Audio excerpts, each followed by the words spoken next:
Welcome back. I am Jackie Jing, and I am with our analysts Jesse and Veli. And we are moving on to Group B, the Susquehanna Soniqs versus DarkZero.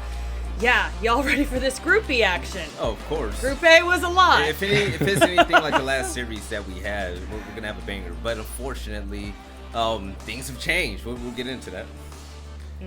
Jesse? Yeah, certainly, I agree. If it's anything close to what we just saw, then we're in for a good time. DarkZero are a talented team, though. It's going to be tough for the Soniqs, I think. All right, thanks, gentlemen. And let's check in with our casters very quickly. And for this matchup, we have Blue and Stokes. Y'all been sitting pretty for a little bit, right? Waiting for that 4-hour series to wrap up there. we were waiting for the eventual conclusion of it. Amazed it went as long as it did, but I think we ended up seeing the winner that I think a lot of people expected to see at the end of the day out of that one. I don't know about your thoughts, Stokes. The entire series was insane. I mean, honestly, I thought we were gonna have a 2-0, but a lot of things changed. A lot of things changed. Wait, am I muted? What? What? Can you hear me now? Yes. We got listen, chat. Listen, we have like 3 programs. Okay, we got to check all of them. It's the checklist. Anyways, I honestly thought it was going to be a 2-0 going in Oxygen's favor, but Disrupt pleasantly surprised me. It was nice to see, even after all of the skins coming in and messing everything up, giving a lot of free rounds over to Oxygen. Disrupt still played their game and they still performed extremely well. And I was extremely surprised by NJR just because I had never seen him play before. And to have a guy walk around and just massacre your entire team with a PDW, that's a pretty scary thing. I think Disrupt has a bright future.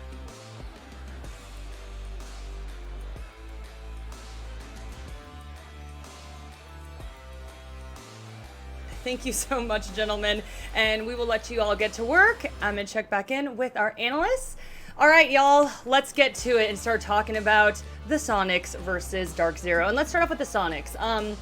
They were already dealing with some roster changes, and today they have 2 subs in. So, Veli, they're dealing with a lot. They're facing some challenges today. No, it's not only 2 new subs. They have 2 essentially new pickups. This is a brand new team we're looking at. This is not only just not the Soniqs. It's kind of like, a little rank stack. And the reason why, for those of you that are unaware, Golfy and Slevin, they're currently dealing with the visa situation. We all know that Corona has thrown a wrench in a lot of people's plans, but it's also throwing a wrench in the plans of those that are trying to get to the States. But Jesse, you know a lot more about the 2 new subs than me.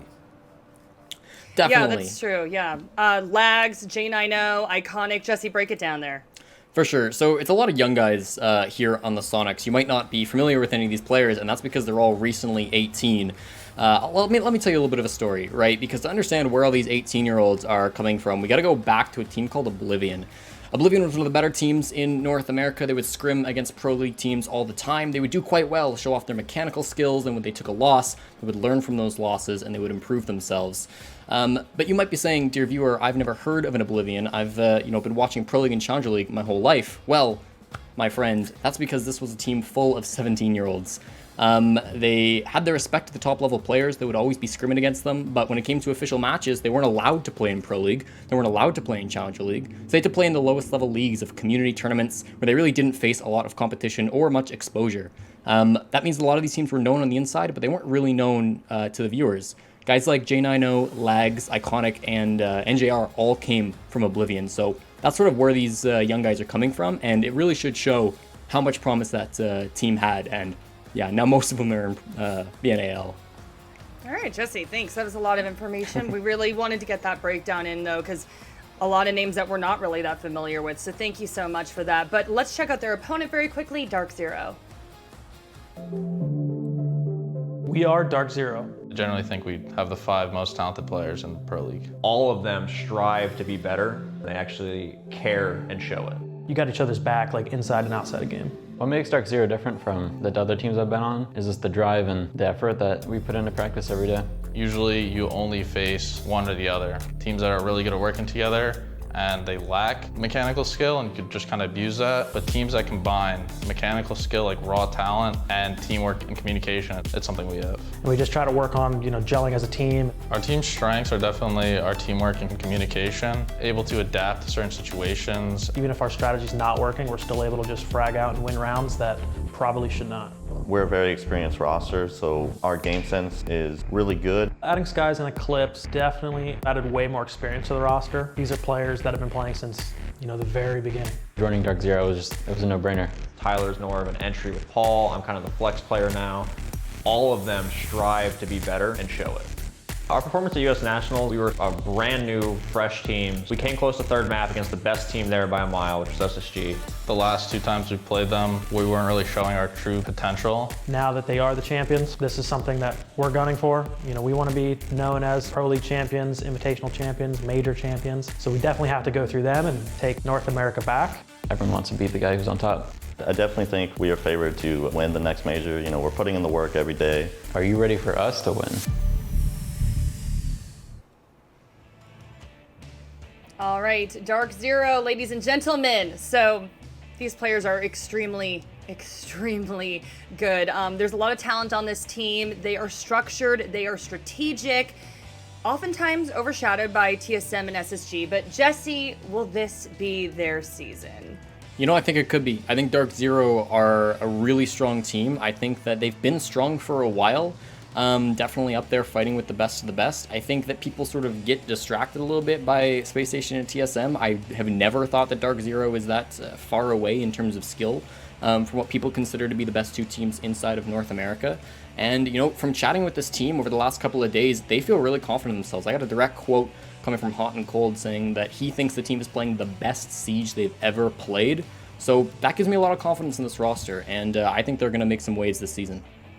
All right, so we need to get to talent predictions. Not talent predictions, I'm sorry, team predictions. All right, Veli, who's winning? Soniqs are using 2 subs. They ain't been in Pro League for a while. It has to be DarkZero. You would be crazy to bet against them. Jesse? Yeah, I agree. I think that new players coming on to the Soniqs are going to be really, really exciting. I think that their young guys have a lot of potential. Even the subs that won't be full-time in this roster, I anticipate we'll see these guys stick around the scene for a long time. But DarkZero are, again, one of the best teams, not just in the region, but in the world. I don't anticipate them losing to a team full of subs. I will say this, though, right. Jackie. This could be a trap game because a lot of people know, especially professionals, when I interviewed them before these games, is that, hey, if you ask anyone what's the biggest weakness to DarkZero, is that it's actually their strength, that they're so organized. They go into a game and they already plan out how they want to play, but they have trouble against teams that are just unorthodox, sporadic when it comes to rushing out and, different types of strategies. So the unknown could definitely help out the Soniqs, but we'll see. All right, we shall see. And if you're watching at home, make sure that you follow us on Twitter and on Instagram. We also have our community poll results coming up, and we'll be checking in with our casters. All right, let's get this second match rolling. We'll be right back.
have multiple foreign players. We have players from all over the country. Everybody's come from different backgrounds to come together and form a good team. I think our main strengths of the team is our strats and our teamwork. This team is playing very structured. We can't play like a strict strat-heavy formula. There is a difference between just being crazy aggressive and having sort of a controlled method of madness. This game is all about the mental. If you don't have a strong mentality to like really stay in it, you're not meant for the game. The best thing you can do is try to keep emotion out of the game. We all just try to keep each other calm and not sway too much based off of emotion. The biggest part of this game is being able to adapt to what you see, because like the game moves so fast. You have to be able to like fight through fatigue and be able to bounce back. The only thing that motivates me is winning. Nothing else really matters. I'm never satisfied with where I am. I always want to be the best. I don't care how many kills anybody has on my team. I don't care who's doing bad, who's doing good, as long as we're winning. You can't play to lose. You have to come into each round wanting to win and like not being afraid to make a mistake. There's always a little bit of luck involved, but at the end of the day, I think the more skilled team prevails.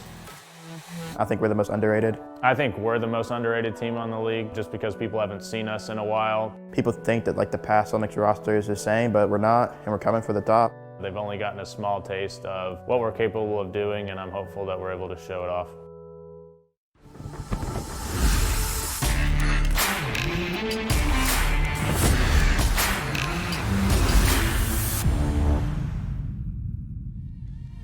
And welcome back once again, ladies and gentlemen, to the North American League. It is just about time for us to jump into our second matchup, and an interesting one. It will be DarkZero going up against the Soniqs. I've got Stokes with me here to break everything down before match time. So Stokes, what do you make of this one?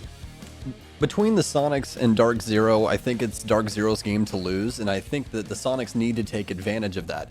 Just because you're down in the dumps and you have, multiple people standing in for Gonfident and Slevy, now we have two new people, Legs and J9, both stepping up to the plate, coming in with Iconic, who just joined not even a month ago at this point in time. There's a lot of question marks on the Soniqs. I think it's throw the entire strat book out the window and just try and play as good a siege as you can with this stack. Because at this point in time, this basically is a stack. It's like what the analysts were talking about. This is practically down to, okay, we've got a rank stack against a professional team. Let's just remove our noggins and see what we can do.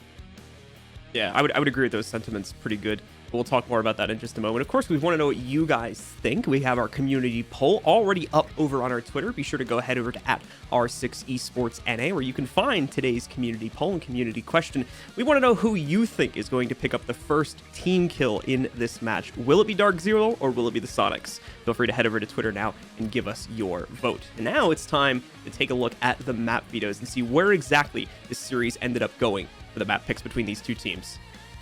Well, starting us off here with the first map, and we're going to get Theme Park out. DarkZero doesn't want that. Can't blame them either. Not the funnest map in the pool. Villa going to follow up next, which means we are going to have Oregon again, John. It's still in the map pool. I don't know if we're going to get it selected, but it is there. First map being selected is Consulate. What's your take on that? Consulate makes pretty much perfect sense, especially for it being a DZ pick. Very strat-heavy map, very easily for a team on defense specifically to shut down a team using that way of play. And considering the issues that Soniqs is running into, obviously through no fault of their own, and having to play with two subs, it should be a pretty good matchup for them overall. I think that one just makes perfect sense. I completely agree with you. And following that up, Soniqs are taking DarkZero to Oregon. The newest map to the map pool, it might work in their favor just because this is an unpredictable matchup, and it's even more unpredictable now. It was still unpredictable when we had Slevin and Gonfi playing. Now we've added even more wrenches into this massive machine, and we're trying to get it figured out along the way. But let's figure out what our last map is. It's definitely not going to be Cafe, not Coastline, which means we're going to Clubhouse if we reach it. Love me some Clubhouse games. That should be a really interesting conclusion to this series if we end up going the distance on that one. I kind of agree with your sentiments from earlier, however, where I think that this is DarkZero's match to lose. They've got quite a few advantages going into their favor. They've got a really good map to start off with, given the circumstances here. They've got a team that's running with two subs, not their complete roster, so that's obviously going to cause a massive amount of issues. It should be theirs, but obviously, the Soniqs could surprise us in a big way, and we're going to be finding out if they'll be able to do that right now, as it's time to get into map number 1, ladies and gentlemen. Here we go. It's on to Consulate for our first affair between these two teams. And as you were saying for DarkZero, they talked a very big game inside of their team video where they were discussing about how they should be one of the favorites to win the next major. And in order to do that, you have to start off strong and you have to finish strong. There is no off days. So for this matchup, it's not, oh, we beat the Sonics. It's we absolutely crushed the Sonics. The banter's already begun, it seems, from the last match there as we take a look at that.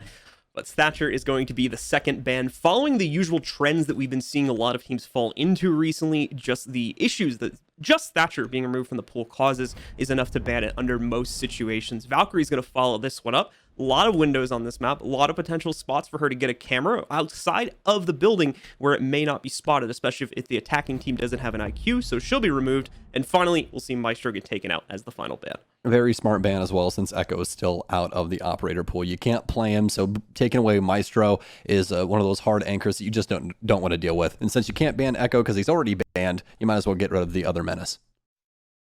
All right, guys. Well, here we go into the first round. And we'll take a look at the operator picks here and see where the teams are going to start off at. It looks like we're going to be heading into a lobby room defense first, actually, for Sonics, which should prove quite interesting, as normally we see the team start up on the second floor or the basement, but lobby has become a pretty interesting third option for teams to start moving into. This isn't completely out of the blue here for Sonics. I have seen other teams do this before, and we'll just have to wait and see exactly how Sonics specifically is going to try and play this. Should be a lot of fun, especially with easily playing with the faux rank stack here for comp. His stream's been growing a lot recently with the amount of times he's been streaming ranked, and now he has to do it inside a competitive. So we'll see if all of those hours put into that stream and grinding it out has worked into his favor. Bomb located by attackers. Be finding all that out very soon, of course.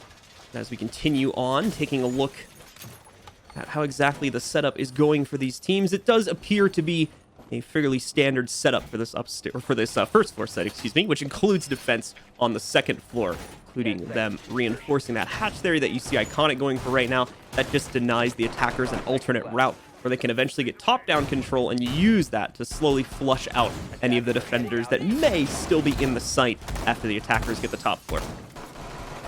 I like the setup here from the Sonics, making sure to be aware of the upstairs, dedicating a lot of utility, making a bunker downstairs for easily to hold down A and B from the bathroom. This is what you're going to want to see. I also like that they shifted the Bandit over to the Rook, just to have another ACOG to be able to take these long-distance gunfights. Usually on lobby, that's what you're aiming to achieve, is those long-distance gunfights outside. Most of those gunfights usually are happening at that front door as well. Already can start to see a bit more development here as the round moves onward. Taking a look and starting to see exactly where DarkZero is going to push their attack towards now. We've got a little bit of action working its way over here into yellow stairs. And then from there, I think we're going to start to see them move in, push towards the site. It's going to be Skies that starts this off with an opening kill against Super. Besides that, Mint also throwing the Ying Candelas in, blinding out, trying to blind out anyway the defenders from upstairs and clearing out enough room for Hot and Cold to go for a plant here.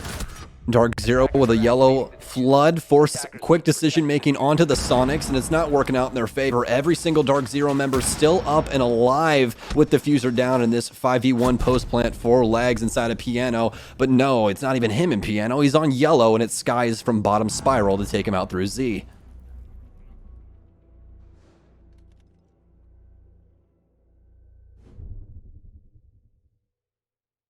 All right, so that'll take us into round number 2 here. DarkZero starting themselves off on a good foot. A great execute, as we don't see much of a response coming in from DarkZero on that once the utility has been deployed. It's a pretty straightforward plant and just clear out of the rest of the team for that point forward for DZ. So they're going to take easy control of a first round and be able to try to push this a little bit further as things move further into their attacking half. As far as the Sonics are concerned, by the way, not going to be re-attempting that same site on the first floor. While they will be sticking around to the same area, they are going to go for the split site instead. So Sonics certainly taking us for a trip around the sites before they go towards the more traditional ones that we're used to seeing teams pick to start off here. Throw things at the wall, hopefully it sticks. That's Sonic's game plan right now. It hasn't worked out for him just yet, but hopefully this will be the round of starting something at least. Get the sparks to start that fire.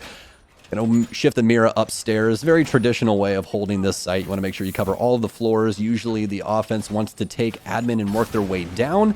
So, not a bad game plan here from the Sonics. That last round, though, definitely not going the way that they wanted after that yellow flood, and I like how DarkZero is handling this. Obviously, they know that the Sonics are going to want to try and surprise them. Let's just keep things simple, rush them down, try and make them make those fast decisions that they're not used to making as a team yet. Last second setups being done here as the mirror is going to get deployed on the back of the Archives side entrance, or the side hall room. Let's take a look at the back there. Lags will be defending that one for right now. As far as DZ is concerned, though, a little bit split up to start things off. They are moving around the map here to try and find a bit of info for themselves, because Sonics also have a very split up defense with a lot of emphasis still, much like the last round, upstairs and trying to defend the admin room and prevent the attackers from getting full control there for the same reasons that I mentioned it in the last room. You just don't want to let them get that top-down control. Bit of drone intel. They already know they have one player sitting in the back corner. I believe that's super runnable Mai right now, trying to keep himself alive and keep this room under his team's control. J90 is going to do some great work to help out with that as he moves out to find Hyper. It's not long, though, before Hot and Cold is on his angle and trades that back to keep us at an even 4v4. Not a bad trade at all, an for Hyper. I mean, what else could you possibly want for your life? So, DarkZero, though, very good plan thus far. Grab those windows early on to try and take admin. It's taken him a little bit to get Super dug out, though, and try and push him back into paper, but we've already had an adjustment. We have the Ash of Eclipse working his way through the basement, something we haven't seen just yet attempted, but it's still very early into the round. He wants to try and apply pressure to server, but he has quite a bit to work through. As you guys could see, Lags was playing the Mira. Plays inside of blue hallway. That long hallway goes to the back of server. They still have Pulse down here. That's easily playing inside of the server room as well. One of the best utility-based operators to use down here for that intel. We've seen a lot of Pulse play pop up recently just because of that cardiac sensor. Mint doing a lot, or excuse me, not Mint, Lags doing a lot of checking here from the other side of it. He's going to be trying to isolate a few of those drones sitting in the room to his right, but won't be able to pick any of them off, unfortunately, as he's got other problems to worry about. Two more players potentially pushing into his angle on the other side of that Mira. Let's be very careful of that. We'll see Eclipse send another drone, not actually directly at him, but up the stairs to check instead. A nade, in fact, will go right back into Lags' corner to try and take him out. It'll succeed in downing him, but won't get the full kill just yet. That does open up a bit more room, however, for a player to run through Cafeteria, Hot and Cold in this instance, and actually find another pick, or another down at least, onto Iconic, which will now confirm. Amazing play from DarkZero here.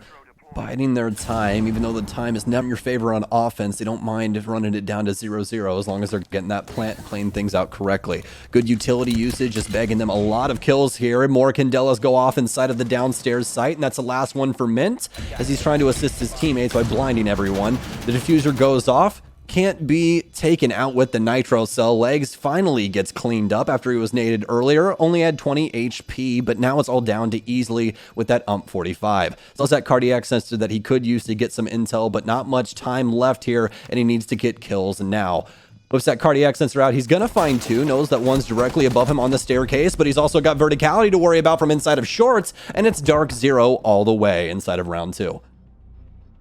DarkZero definitely taking us a bit more time on that round to start to line themselves up for the execute, but once they had all the intel and were set up, same thing as last round, a straightforward execute. They take full control of the site, isolate out the defenders one by one, and lock down that second round point for themselves. Sonics now have to decide, do we keep going for these offsites in hopes that it's a less practiced attempt from DZ to take control of it, or do we go back into these more normal, like towards basement on the second floor? But they're going to choose not to do that. They're going to stick with the split site and try this. But be one more honest, time. do you think that's the right plan? I don't personally think that that's the right plan at all. I think that they just need to even possibly get more aggro to the outside of the map. Try and hold things down, kind of similar to how LATAM plays this map, where everyone just tries to keep every single offender outside of the building. Something along those lines. They have to change something, because right now it's just DarkZero running them over with utility, using their superior comms, using their superior prep to beat Sonics. And again, you have to do something else.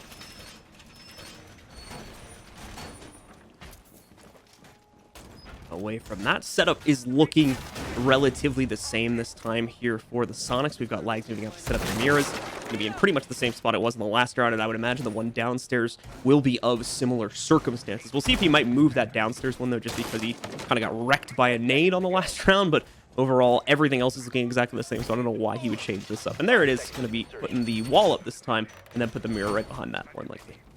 Well, hopefully this time they put an ADS there, otherwise Lags is more than likely going to meet the same fate. Very similar setup as it was the last time, but don't expect too much of a change up from these guys. Again, we do have 2 stand-ins and Iconic joining recently, which Iconic is a very, very good player. Really nice seeing him finally get on a professional roster. Just recently turned 18, been a long-standing player inside of competitive Rainbow Six Siege. He just wasn't of age yet. And it's kind of strange to see that happen now, as just a year ago we had, the likes of Bolo do the exact same thing. Granted, not the same amount of presence inside of, YouTube or content creation or the scene, but definitely nice seeing some younger blood get in here. Clip's already working himself down through the Visa stairs and actually trying to walk directly into Archives. He's going to walk right up, in fact, to Lags, as there's very little defensive setup here from Soniqs at this point, and get his kill for free. They can now walk into the site, go for the plant. Hotten's going to get this one off. I don't even know if Soniqs realize the extent of the control that their opponents have gotten, but they certainly do now, as there's going to have to be a mad scramble back to the site to retake, and I'm not sure if they're going to be able to do it. Mint picks up another kill and eliminates easily. Very difficult situation here for the Soniqs, especially with Mint on that blitz. Such a difficult operator to handle, especially in the hands of Mint. Being blinded constantly and rushed down isn't the best. Iconic pre-firing. Oh, shield movement here, but they're running him down yellow. Iconic actually cleans up Mint with the pistol. Doesn't even need the 416C, but you need 7 seconds to defuse, and they're definitely not going to have that as we just reached the 10-second mark, and DZ still has control. Long-distance gunfight here for Eclipse with the R4C, but it can do it. Super will get a kill that really doesn't even matter, as the timer hits 0, and DarkZero now has 3 rounds in a row. I didn't even notice the blitz pick until it died, and that I feel like is a pretty good metaphor for the impact that blitz brings to the rounds. So we won't see much come out of that one. You say that, but then you remember back to what Mint did on Clubhouse like 4 or 5 months ago. That's Just true. ran in and killed everybody. That's true. It's very scary. I just enjoyed that DarkZero was like, "Hey, Eclipse, can you do me a favor? Just run into site downstairs. They won't check the cams anyways. It's fine, man. We'll just get in there." Truly think about it this way. No Dokkaebi, no one to try and stop anybody from getting on cameras, just clearing the map, getting the defaults by yourself and working your way into site, and they were still in site and had a diffuser planted before there was 1 minute off of the clock. That is just not doing your job on defense with cams. That's as simple as it gets. And Soniqs is even somewhat seeming to miss the queue until very late, until when we already had the diffuser getting planted and whatnot there as well. So the actual defensive setup that they're working for themselves may need to have another look taken at it, with how easily DarkZero was able to walk right through and get into the site. Like you said, things like not watching the cameras being pretty pivotal to that as well. So that'll take us into our next round. We are going to see the Soniqs go for the basement for the first time here. They have attempted to go for lobby and the split site twice. This will be the first time they go to what we usually see teams start off with, at least in common terms anyway, in the basement and the second floor. First time they're going for one of those 2 sites. Attackers are heading out to defuse a bomb. Yeah, and with our bands coming in here, we are actually going to have Super on the Bandit, which is something you actually see rarely now on Consulate because of how Bandit's played. You actually, obviously, have to go up to the wall to put those Bandit batteries down, which puts Bandit in a very bad spot because everyone knows where you're going with those batteries. You have to place it on the wall. They're going to try and get that verticality to be able to kill you from that.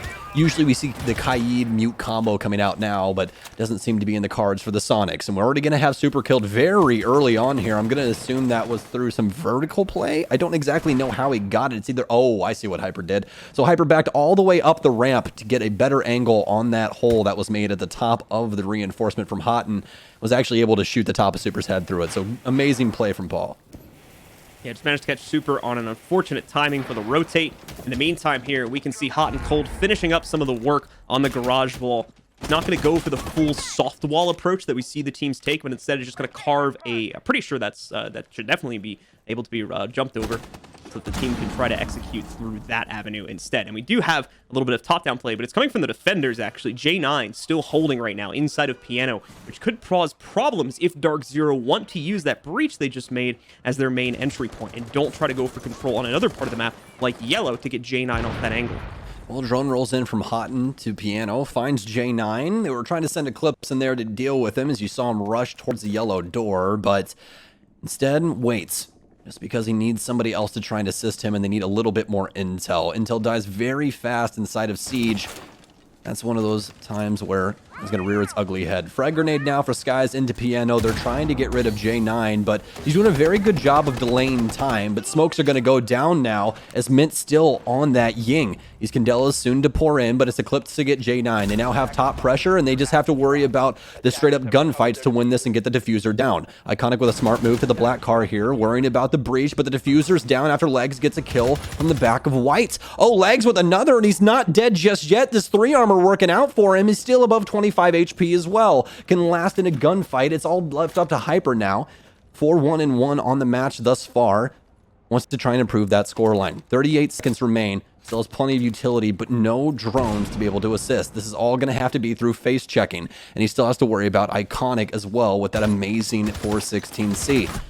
Takes the gunfight inside of office, kills one, goes for the flick, but it's too high, and Iconic was sitting low beneath yellow. Sonics find their first round after a default garage setup. Good first attempt to pick up the kill. He's even going to get respected by easily there, but unfortunately a little bit too slow to retrain his aim on the very player that he was first trying to get the kill on. You don't say this about DarkZero very often, but that seemed like a very limited take given the strategical depth that we normally see coming from DarkZero. So that obviously being the biggest issue, they only really tried to push in from garage. We saw a little bit of yellow pressure and first floor pressure happening towards like the mid to late point of the round, but it didn't really lead to much. We had one player swinging from yellow from the inside of the building, but was just quickly headshot off, and the rest of the team tried to push from garage, which as we saw in the mid round there, Sonics had a counter for that lineup the entire time, so they're going to take very easy control of that round. Well, we're back to lobby, John. Last time we were here, it didn't go too well. It was a flawless round after DarkZero simply rushed down yellow, challenged everyone inside a piano, and put a diffuser down. This has been how they've won multiple of these rounds thus far. Really only one round coming down to the wire for them. And then the Sonics finded the last defensive round inside of garage. Seems like they're starting to warm up, winning out on these trades, and the comms might finally be coming through. Everyone's set now after going down a couple of rounds. Proves to be, hey, you know, we don't truly have anything to lose. We're not supposed to win this game. So let's just try and come out, win our gunfights, and see what we can possibly get done. There's quite a bit of upstairs pressure going to be deployed here. Same overall strategy once again from the Sonics to try and finally pick up a win on this site, as it is now their second attempt of trying to defend it. They've already tried the split site twice. Hasn't worked out well for them. Their one win has been in the basement. We've got DarkZero out onto the board, so let's take a look at their opening assault and see where exactly they're going to try and swing things at the start. It does appear as though a yellow-centric take is in the book for DZ, at least to start off while they gather intel for this first 30 seconds to a minute and a half until they finally start moving in and taking some building control away from the Sonics. Well, DarkZero onto the Nomad. After a couple hop outs earlier from the Sonics, they don't want to try and risk it again because it's going to be a very important execute for them to try and go at least up 4-2 here on the split. J90 and Legs assigned to upstairs with Iconic, as you see Iconic dance his way down long and into paper. Drone game now spinning up for DarkZero. They need to get this intel where J9 is inside of Connector. They also have somebody on the bathroom window, so a good setup here for DarkZero to try and get these lines of sight cut off for the defenders, make it a little bit more difficult for them to move around. J9 finally getting droned out. I don't think he's been droned out just yet. They're shooting through the soft destruction, trying to make holes for that drone to swing through, but they can't get it to happen. Hyper swings into yellow, though. Speaking of things swinging, is soon working his way up. 2X Kairos Charge is going to come in here for hot and cold as he tries to open up a bit more of an angle into long desk. But in the meanwhile, as you said, Hyper pushing himself forward. He strikes the first kill for this team, able to isolate out J9 there at the connector, and is going to be able to pick up the first kill. But he's not alone here. There's still more players hiding around. Specifically, you do have the one, Lag, sitting just on the outside of Projector, looking for a duel of his own.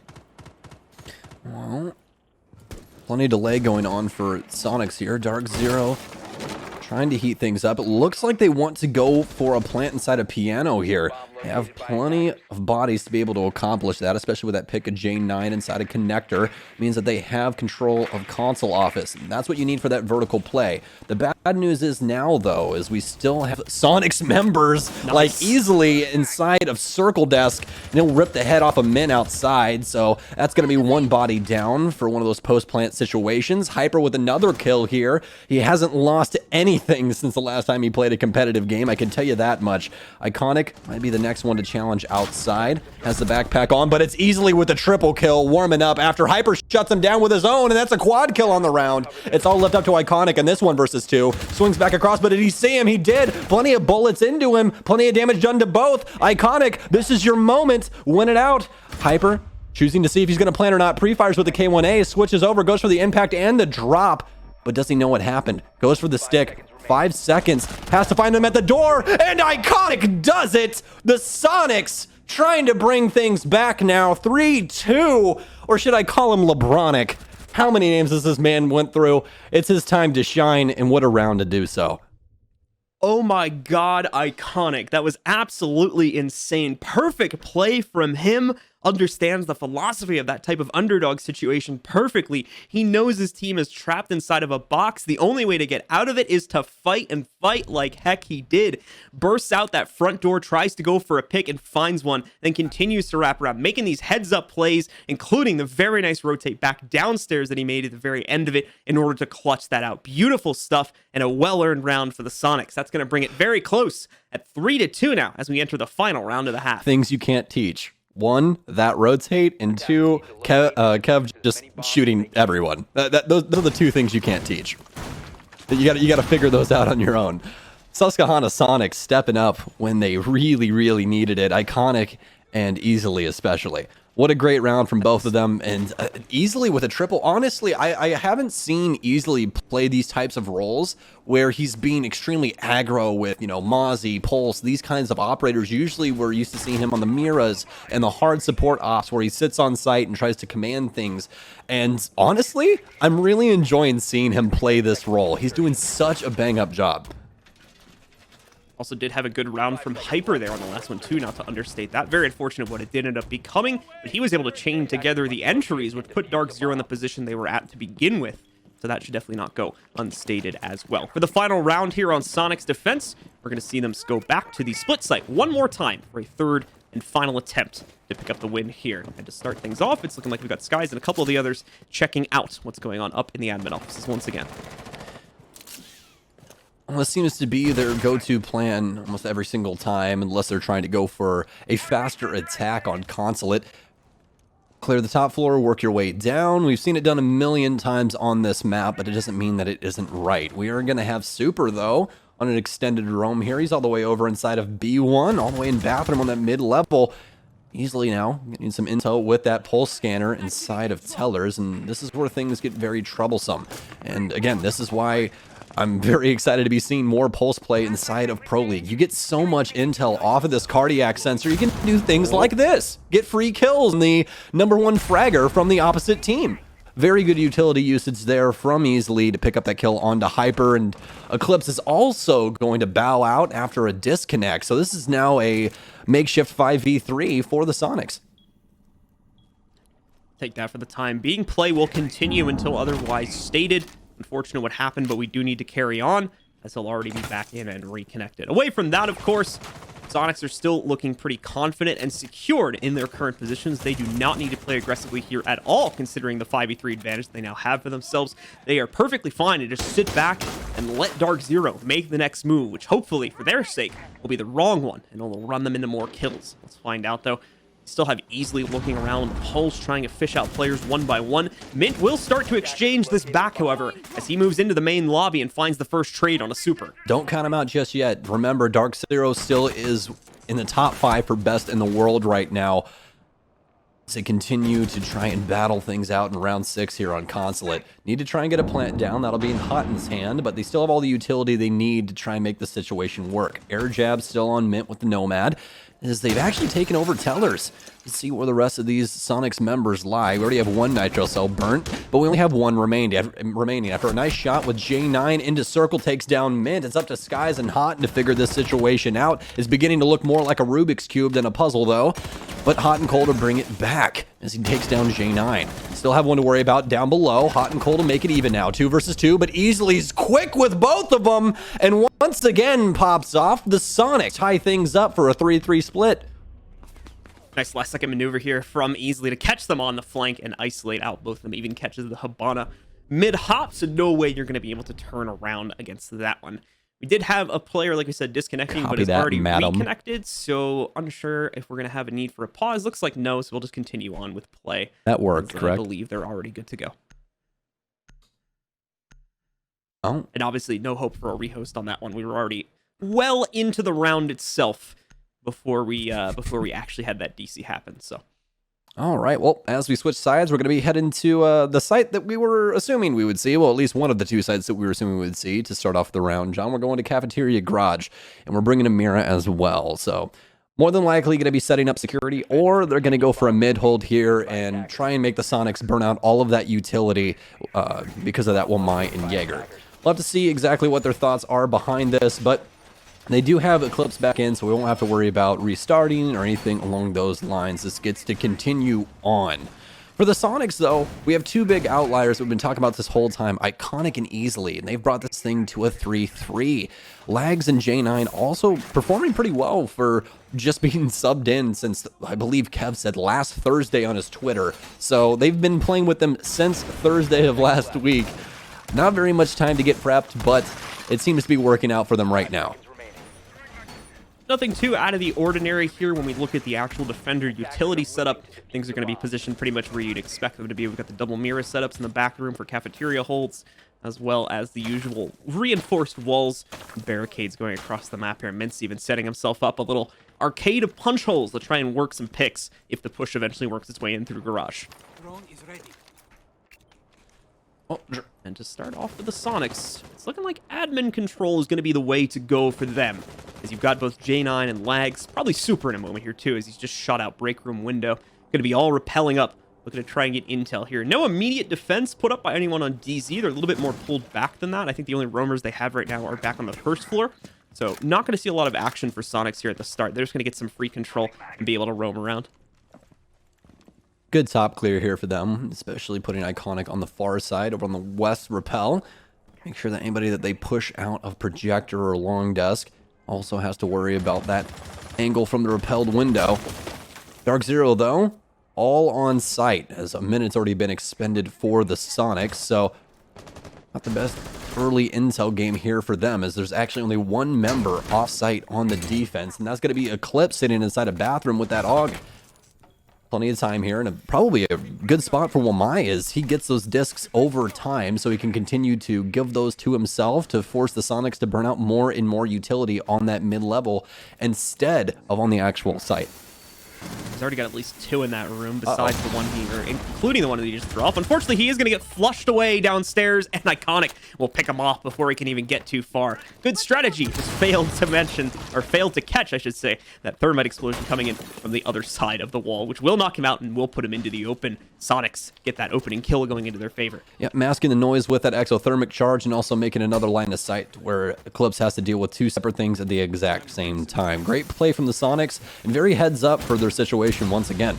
But they still have to get onto site and get this diffuser down. 56 seconds remaining. You have the rest of the hatches locked down as well, and since there is no Thatcher in play, since he is banned, this is all of a sudden going to get a little bit more difficult for the Sonics. They have plenty of map control and the breach open on the garage. Now it's time to try and burn out the rest of this utility so they can possibly get smoked down or something else along those lines to try and break line of sight. The mirror window on the inside, I believe, of Cafeteria has been popped too, and we've got at least one player from DarkZero on a confirmed ping. There we go. Hot and Cold is going to get taken out by a nade with Iconic. finishing him off. Definitely trying to do really hard to hunt that player down before they actually start the push. Smoke gas grenades, though, are going to send the diffuser into the open. That's a big find from Hyper, as you can see, J9 can't immediately go back in and try to replant that. He's smoked off for right now. Someone else going to have to make a play. Iconic drops down. He does get spotted by the player on the inside of Cafeteria and is finished off by them, but the trades roll in. Super and Lags both respond and find the last kill as well, with Mint trying to make an aggro play onto Yellow. He falls to Lags, and another round for Soniqs goes up on the board. I'm at a loss for words. I don't know exactly how to analyze this. They're playing so well. And having two players step in from Thursday, you're one round up against DarkZero. This is throwing me back to when Fnatic beat EG after they had to stand in with their coach. And no one ever would have assumed that they would even get at least 5 rounds across the best of 3, right? And now we're already split to where inside of 7 rounds, the Soniqs are winning. Very impressive play, especially from Iconic. Him and easily practically putting the entire team on their back in the kills department. But Lags and J9 still getting a lot of work done. You saw them combine their efforts to handle, I believe it was Eclipse, after he shifted over to Pipes. Or actually, no, he died earlier in the round. I don't exactly know who was behind the shield, but they helped get that man off of Pipes together, which, again, using team play is what Siege is all about. So, amazing play from the Susquehanna Soniqs. Out of 10 right now, it's got to be 10. You can't argue otherwise. Yeah, it was Hot and Cold who was set behind that barrier, if memory serves me correctly, in the last round. So he was the one that got isolated out and eventually naded and then finished off by Iconic as he swung down Yellow. Plays like that show how strong just the intel game is for Soniqs right now, and I think there's been hints of that in the other rounds now. It just didn't become as clear to me until the previous round, just how strong it is and how much time they're spending on making sure they have that before they execute. It's a very safe strategy to play into, and right now Soniqs are thriving in it. And even, besides that, we're still seeing the flashy, we're still seeing the flashy kind of heads-up plays from every once in a while too, which is a really good mix of play styles right now from Soniqs. Normally, you kind of get a team shifting heavily into the strat/intel side of things, or more in that fragger/ just play it out sort of focused. And Soniqs are doing a great job of hanging right in the middle of that meter right now. A lot of really, really good mid-round adjustments here for the Soniqs, especially in that last round where it seemed like it wasn't going to go their way after they got all that map control. They still found a way through that neck of the woods. Proved to be much better than anyone had thought. But now, working their way through round 8, J9 already in the top of the map, but he's going to get nitro celled very early on here. That was a pre-play setup with a camera. Fantastic play from DarkZero. You guys saw them put that up there a little bit earlier after it got pinged, knowing that somebody was more than likely going to clear through long death. So heads up play there from DarkZero to get a pick early on. DarkZero starting to get a little bit trickier here now that they know there's a chance that things might not go exactly the way that they had planned for this match to go in the morning. 4-3 though, with Soniqs having control, and after they've lost J9, things have slowed down to a pretty hefty degree here for the Soniqs. But that's not to say they don't have any control here. Still spending a lot of time getting their drones into position before they begin the rest of the assault. Soniqs, as a result of getting knocked out there, have allowed for DarkZero to retake some more aggressive positioning, like we see with Hyper watching out for Spiral here, so they have to be careful of that. Eclipse is going to get forced out from his bathroom position again. A very similar way to force him out, as we see just a different wall that's used to push him back downstairs, in hopes of actually catching him this time on the drop, instead of letting him to escape as I just did. Well, a minute remaining. Soniqs good on time as they start breaking up the flooring of Piano to find into the DarkZero members downstairs. But there is still plenty of them, and the timer is going to continue to work against the offense. They need to try and get a plant down, or at least a pick here. But DarkZero's already fallen back. They know it's on the Soniqs to try and win this out now. They have to try to force something, and that's DarkZero's allowed them to do throughout quite a few of these rounds, is change things up mid-round after DarkZero's already seemingly won. Fight their way through and end up winning that round instead. But now Iconic's taking quite a bit of damage. Not going to be nearly as good as not going to be nearly as worth in a gunfight as he was before. One bullet will take him out, or at least down him. So looks like the plant more than likely going to be attempted at the front of White. Super gets a kill as well, but it's quickly traded as Houghton takes down easily. Second time now that plant right behind the white van has been denied due to the well-placed toxic gas grenades. And this time, it doesn't look like there's going to be an immediate recovery on the attempts to refrag. Lag's the only one that comes out successfully from that scenario. He's been able to retrieve the diffuser. He's got another player sitting directly behind cafeteria door, and he's completely out of time. Won't even go down. Will just end up hitting the null timer, and DarkZero will win it out. Great call from DarkZero to back off and put it all on the Soniqs to try and get that plant down.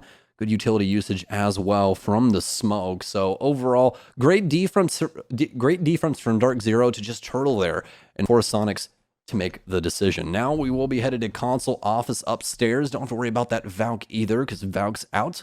Don't have to be staring at trees for 5 minutes trying to find all of those Valk cams. For console office, more than likely going to see a yellow take. Probably, don't really know. They've been pulling a lot of things out of the bag here. I honestly, I've just been in awe by how the Soniqs have been playing. Again, we're still at a 4-4 split. This shouldn't be happening. Granted, this entire day probably shouldn't be happening with these teams that we've gotten. But it's proving that the NAL is extremely fun to watch, and that's why I'm here. We've had a few games full of surprises so far, and we've had very few go exactly as we predicted them to go. I think the only one that has maybe gone that way has been the SSG game from back on Monday, but besides that, every game has had at least 1 or 2 pretty big surprises thrown at us. Yeah, especially inside of this matchup. This matchup's arguably more surprising than our prior matchup. The Soniqs weren't supposed to do anything. Not a thing. They have 2 fills that they started playing with last week, Iconic earlier in this month. This was not expected. This was not expected at all. They're certainly putting in a good effort to try and earn that title of the most underrated team, as they claimed for themselves there in the preview video. And so far, doing a pretty good job of that, taking this many rounds against DarkZero. The big question, though, is can they take the actual win?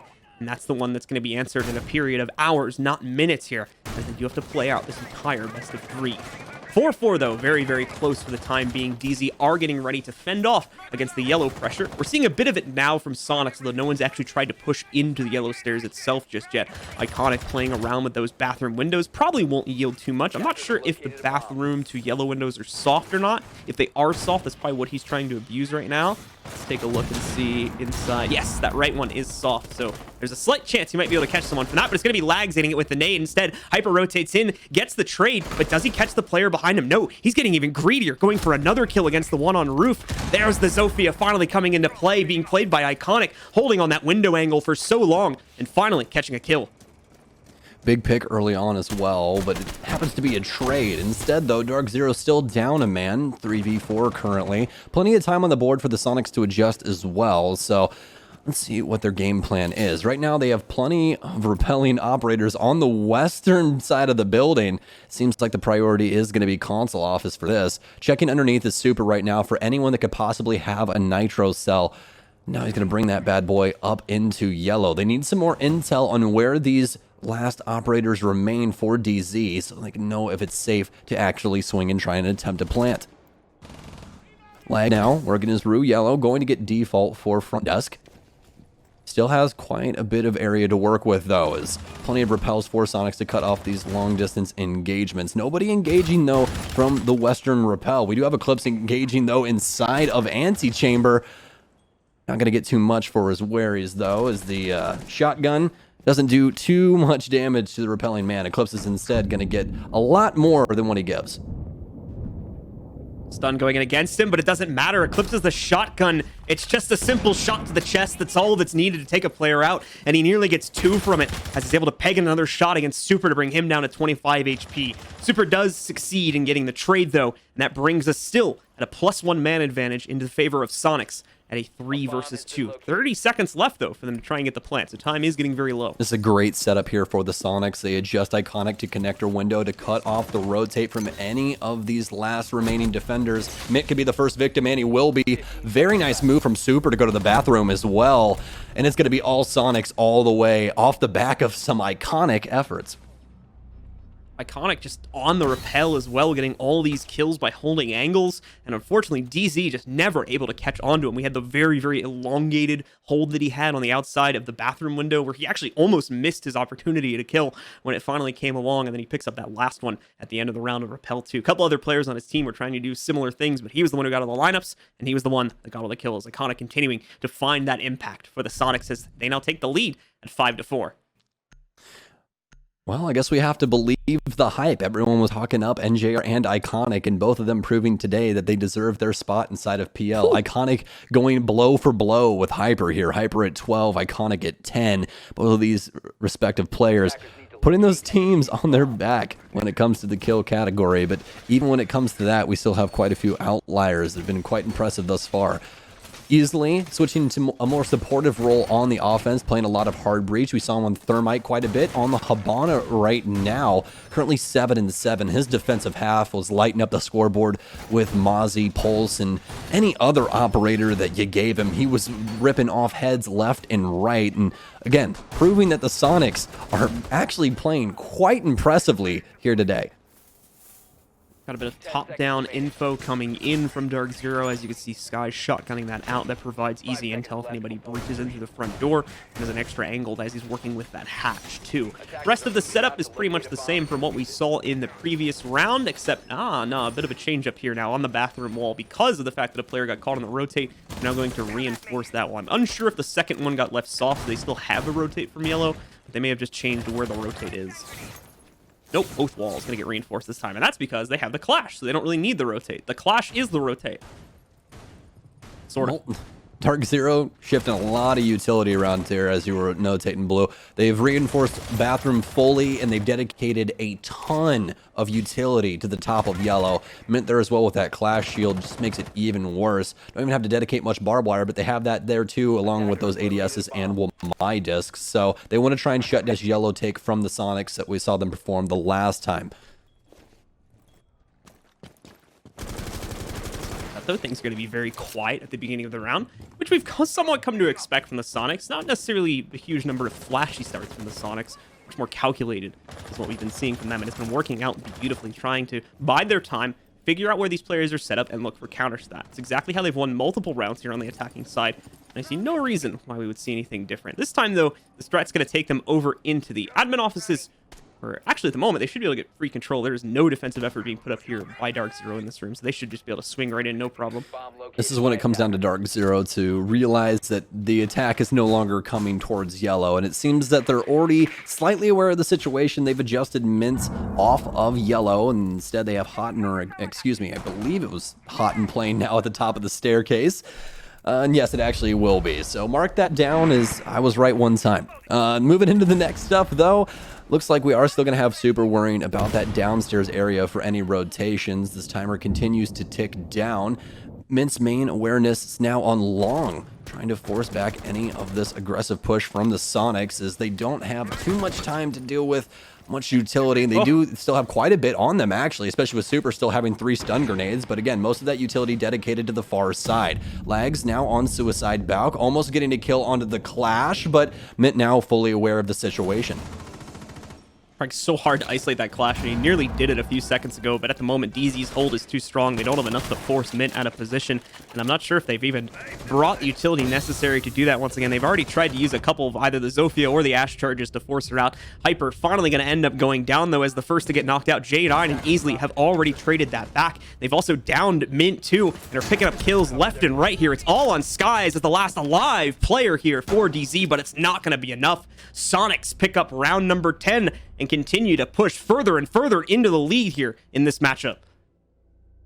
They can't stop this aggression from the Sonics. It seems that even when DarkZero preps for them to try and take an area of the map, the Sonics move to the exact other side and are just as successful as the previous round. 6-4 now, but not in favor of the people that anyone thought were going to be at map point. It's the Sonics going up 6-4. As they will be attacking Cafe Garage for what could be our last round here on Consulate. Overall, an impressive showing from the Sonics, and especially a great showing from Lags and J9. Obviously not lighting up the scoreboard, but doing their best with what they can. after being on the team for such a short period of time. And more importantly, kind of keeping up with the rest of the team at this point, too, for what I believe is their first Pro League appearance for both of them at this point. This really, really has to hurt DarkZero as well. They talked such a big game inside of that team video, and now they're down 2 rounds against what was supposed to be the bottom of the barrel inside of North America. It was Disrupt and Soniqs, and both of them proving again today that you need to worry about us. You really, really need to, because thinking back now and just assume that Legs and J9 aren't here, we actually do have Gomphy and Slevin. How does this game go, Blue? Because I don't see it going well. Yeah, I mean, that's like a very hard question to answer, to be honest with you, because like we don't, there's a myriad of ifs that are still in play at that point. Is like, were Soniqs still going to change up their overall approach to things if they still had those other 2 players? How much would those 2 players contribute? That's a really difficult question to answer. To be honest Are you with trying to say that rat tactics are just better than any other tactics? I'll agree with you. Just say it. Say it right now. Say it. I'll say yes. I mean, yeah, go ahead. You answer that one for me. You're going to ask the Ashmain to answer that? Yeah, absolutely. Yeah. Absolutely. Well, yeah, it's a really interesting situation just because it's working out so well for Soniqs right now, but it's not over yet. Still have not only the conclusion of this map, but technically maps number 2 and 3 still to go as well. So DarkZero, we'll have to see if they wake themselves up here and try to bring it back from the brink on this map, or potentially in future maps, or whether Soniqs is just kind of taking control of this one and driving away with it. Very slow start once again here to the 11th round as Soniqs are looking to close this one out. They've got 2 match points to do it before we trigger OT. DarkZero, of course, playing very passively in their own regard, because in the average gun versus gun duel here, Soniqs, especially this half, have been dominating on the opener of the round here, so DarkZero has to be very careful about how they play aggressively, if they play aggressively at all. Well, for DarkZero, it's going to be the same setup as we had the last time on Garage. I'm going to have Eclipse inside a bathroom once again on that Wamai, and he's going to have to be worried about that rush that the Soniqs performed the last time, where easily put down the exothermic charge, and then they had Iconic rush inside, and that's exactly what he's going to be scared for. As soon as he hears the fuse go off on that exothermic charge, he immediately dips. Does not want to try and deal with Iconic again, but he's dead anyways. Oh no. He's dead anyways. It doesn't even matter. It doesn't matter where you go. You can't hide from the king. Iconic's all over the situation, and he's all over Eclipse. First pick for Soniqs once again, and this is starting to look more and more like they're around. And they hunted him out too. Even let Eclipse fall back to the pipe shield, which they had kept on players on before. So Soniqs has no problem figuring out where he went after he gets behind that shield and trying to isolate him out. Besides that, time getting low. Nearly 2 players getting clipped there by Easily as the spray ends up going through a little bit and on to Hutton. Hutton's survival, though, may mean the denial on the plant. But first, he has to try and deal with the Ash on yellow and can't do it. J9 gets the kill instead. DarkZero continues to fall by the wayside. It's down to just Hyper and Skies to bring it back. Skies with 1, Iconic with the second to take out Hyper. And now all the pressure falls to Skies in a 1v4. Everyone from Soniqs is pretty much off site at this point, looking to deny any rotate that he would try to make to turn this around. I do not see this as a winnable situation for Skies. He has so much to work past here. He's going to try his best to get it done, though, but ultimately, it will not be enough. Super gets the final kill, and Soniqs steal map number 1 right out of DarkZero's hands. He drops the lol. What else did we expect from Super, though? Let's be honest. Get the lol out there. 7-4 on Consulate. Soniqs. Such an impressive showing. I've never casted anything like this in my entire life. You see Super standing up, he's letting them know, walking past, and to your guys' left, the man he's walking by right there, that's Iconic. What a game from him. 13-3-5, top fragged the game against Hyper, someone that is regarded as one of the best fraggers in the entire world. Very first game of the day as well for them. All right, well, a very impressive opener from the Soniqs. As for DarkZero, they've got a lot of things to answer to on map number 2. We're going to have to wait and see if they'll be able to do it. Right after this, ladies and gentlemen, stick around. We've got more Rainbow Six action coming up right after the break.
Welcome back. I'm Jackie Jing, and I am with our analysts, Veli and Jesse. And Super is celebrating. The young guns really stepping it up there. Sonic's looking pretty solid, Jesse. Yeah, I mean, the players on Sonic were really popping off. Obviously, you mentioned it, the young guys are really just doing a lot here for the team. I think that the players on DarkZero were struggling a little bit. I think mentally it kind of got away from them, which is something that can happen in the past, right? The players on DarkZero have been known to maybe struggle against teams that play a little bit more chaotic. So yeah, I think that kind of just got the better of them here, and hopefully it'll go better for DarkZero in the next couple maps. And Veli, you keep on going wild about Iconic. Yes! I'm going to let you sound off. How can you not go wild about Iconic? Iconic the god. Listen, I'm going to let you all know now he's going to be the future. And we all saw it. Now, his 1v2 was amazing in round 5. And let me break it down just a little bit. He was stuck in the bathroom while DarkZero were trying to get the plant down. Iconic tossed out a few pre-fires to both players, but luckily he downed Skies near the desk. With some quick thinking and the clock running low, Iconic blew up the bathroom hatch, ran up yellow stairs, and clutched the last kill while Hyper was getting the objective planted. Great thinking on his feet. He played that perfectly. He kept his cool. You don't see that from rookies. So now I'm starting to question, why are we seeing a lot of more new blood all around in Tier 1? You see it with NJR, you see it with Lags, you see it with Iconic. These young gunners are the future, and Iconic, I want to see more. I need a bigger sample size because I'm impressed. Yeah, they're definitely stepping up. Don't want to sleep on our experienced players, though. I think Easily is performing quite well. Jesse, would you agree with that? 100%. I thought that Easily was sort of guiding, right, the young players. A lot of the time he was on those like supportive roles. He was droning for Iconic. He was droning for J90. So he was playing with more of those young guys, and he was able to basically direct them and help them out when it comes to basically clearing out the map. And so I thought he did a really good job there. Obviously, he was also picking up quite a few kills. So that was really nice to see coming out from the more experienced member as well. And yeah, Sonics just in general played really well together with both the combination of the experienced players and the younger players as well. Okay, before map 1, both of y'all said DarkZero. What are you thinking now? I don't want to jinx it. I'm not jinxing it. DarkZero. Okay. But I did say something towards the end. I said, hey, maybe that playstyle might get to him. I'm saying. Jesse? Yeah, I don't believe in that kind of stuff. I'm changing it. Sonics. Jesse! Hey! If they lose, it's your fault, Jesse. It's your fault. Okay. I don't know. Sonics really impressed me that map, and like something major's got to change for DarkZero. So no, I can't sit here and say that DarkZero are still going to win this. No. And we do have some of their statistics up right now, and we are moving on to Oregon. What are you guys thinking for Oregon now? Even worse for DarkZero. New map against a brand new team that's just running and gunning looking for a kill. If DarkZero struggled on a map like that we saw map number 1, I can't imagine what's going to go down here. I want to see Super throw the book at him from, you know, any type of random rank push. I want to see it. You got to get DarkZero on their toes. Jesse? I agree. I think that Super chose a map that he knows his players can just run around on and have a good time and, you know, get their frags, and that's what they're gonna do. It took a couple rounds, I think, for the players on Sonics to really ramp up. But I think right after that iconic clutch in the 1-on-2, they were all firing on all cylinders. So yeah, I think that this is gonna be a way better map than the last one was for the Sonics, which is just gonna lead it to a 2-0. Upset. We'll have to see how it all plays out. Yes, indeedy. All right, our community poll results are in, and the question was, which team is picking up the first team kill? And let's see. And everyone at home voted for, well, not everyone, but 55% voted for DarkZero, and 45% voted for the Sonics. So there you go, y'all. The results of our community poll. All right, y'all ready for some more action? Of course. Gentlemen? Let's do it. Okay. Well, let's start a break, and in just a little bit, we'll be back with our casters, Map 2. We'll be right back.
welcome back once again, ladies and gentlemen, to the North American League. We are getting ready to jump into map number 2 of our second match of the night, where we just had a pretty big surprise. Soniqs taking the first map against DarkZero on Consulate. Now we get ready to move over to Oregon and see if they'll be able to pull off the same thing once again for a 2-0 massive upset that I don't think anybody saw coming over here on Oregon. Stokes, is it going to happen, or do you think map 3 is in the cards? I, personally speaking, am going to go with Jesse. I have to say that the Soniqs are going to win this. Just watching DarkZero's play for those last couple of rounds, you could see that they're flustered. Some of their shots aren't landing that would regularly land. There's a lot of things that aren't going their way, and the Soniqs seem cool, calm, and collected. They're ready. They're on Twitter. They're doing their thing. And yeah, Super's definitely doing it. Whatever that is, he's doing it. I can tell you that. But I see as the Soniqs move into Oregon up against DarkZero with a new map inside of the map pool. This map isn't as developed as the other maps. This is a time for the Soniqs to win in a 2-0 fashion. I don't see it going their way if it does end up going to Clubhouse. Yeah, I mean, considering that we're going on to Oregon here in a second, and this is a less like formed map with regards to the strategy, and considering how many different things we were seeing from the Soniqs, I would say the prospects look very good for them here. In comparison to DarkZero, who is a team that relies a lot on things like preparation, going into a newer map like Oregon. To be fair, like the overall layout is still pretty similar, but we've had some pretty drastic changes to the way that some of the sites have been laid out. The most played ones have included pretty heavily into that. So with that being considered, the strategies are absolutely not going to be the same thing, and that could be a very bad thing for DZ if they're underprepared in any way for this map. Let's see if that'll be the case, though. It's time to move into map number 2, ladies and gentlemen. Let's get started with the bans and see if Soniqs can pull off the upset, or if DarkZero still has that fight left in them to take us to a map number 3. Well, the Soniqs going to be starting on offense. DarkZero banning the Ying, something that they used quite often in the last game, but they don't want the Sonic have it now, and that's a really, really good ban from DarkZero, actually, and Soniqs is going to follow that up with a Thatcher ban, so that's going to make things even more difficult. That Ying and Thatcher ban means that Jaeger and Womai are going to have a field day on this defense. Now, the difference is from the last time that you and I both saw Oregon, John, is that we had a Mav ban, which made things even more difficult to get walls open and things along those lines. This right here for the offensive side is really going to hinder that utility burn. The Cade ban going to be a pretty interesting choice here for the defender, specifically with regards to how it can affect the basement play and a few other sites as well, where he comes into the picture as the definitely become the preferred choice over other operators like Bandit, who used to be the mainstay for that type of job. But Cade and the flexibility that comes with him has been the choice more recently.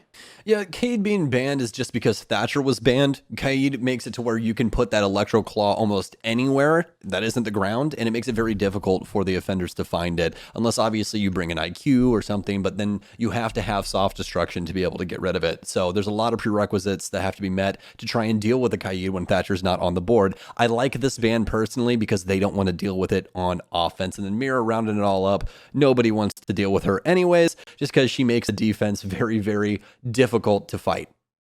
Attackers need to locate. All right, ladies and gentlemen, well, here we go into the first round. We are going to be starting off with a basement defense as DarkZero gets onto defense. This is the Soniqs map choice. See where exactly Soniqs are going to start with. We know the drones spawn close to where the players are spawning, so we can expect 2 right off the bat to try and push towards the tunnel through construction. Whether they'll actually go for that or not is, of course, still a bit up in the air here, as they are finding out a lot more about DZ's setup through the drone phase. Yeah, and well, for Oregon, on this specific side, at least, for the basement, there's 2 avenues that we've seen people attempt to take this site. You either go through construction and take big tower to try and put pressure towards B and get a plant down, or you go freezer and main stairs. Let's see what the Susquehanna Soniqs have in the works for Oregon. Again, brand new map. Haven't seen either of these squads play in a sanctioned match. This should be some good fun. They're going to start off, as we've come to expect from a Soniqs attack, at least on these last 2 maps, pretty quietly here. Not that we would expect any team really to come right off the bat and try to rush through construction, especially not at this level of play. Every once in a while you get that surprise. Easily is the first into the building for Soniqs, and is going to move very quickly over towards the freezer stairs on the Hibana. We'll throw down the X-Kairos onto the freezer hatch to start to open that up a little bit, but for the time being, Eclipse is holding on. We'll have to fall back now, though. Now that the hatch has been broken, regroup with Hyper and the rest of the team. Great fallback from DarkZero, but a quick clear for the Soniqs, having easily actually entry off some drones to get Freezer Hatch open. Almost bags himself a kill as well, but DarkZero still going to hold strong. Plenty of utility to still go through for the Soniqs, and they don't have too much map control just yet, but it is a turtle setup for DC, so they'll have a clean section of the map right at the mid-level. Not too much room for DarkZero to rotate unless they want to try and challenge up Freezer, but I don't see that exactly happening. Now, the main plan for them is to get these hatches open and see where they can possibly try and get a plant down, but that's why Eclipse is on the board with this mute. They want to try and stop as many drones from getting into sight as possible. The less intel the offense has, the better for the defense. See that the laundry hatch there, not even going to be reinforced, just left soft. So that's an easy break.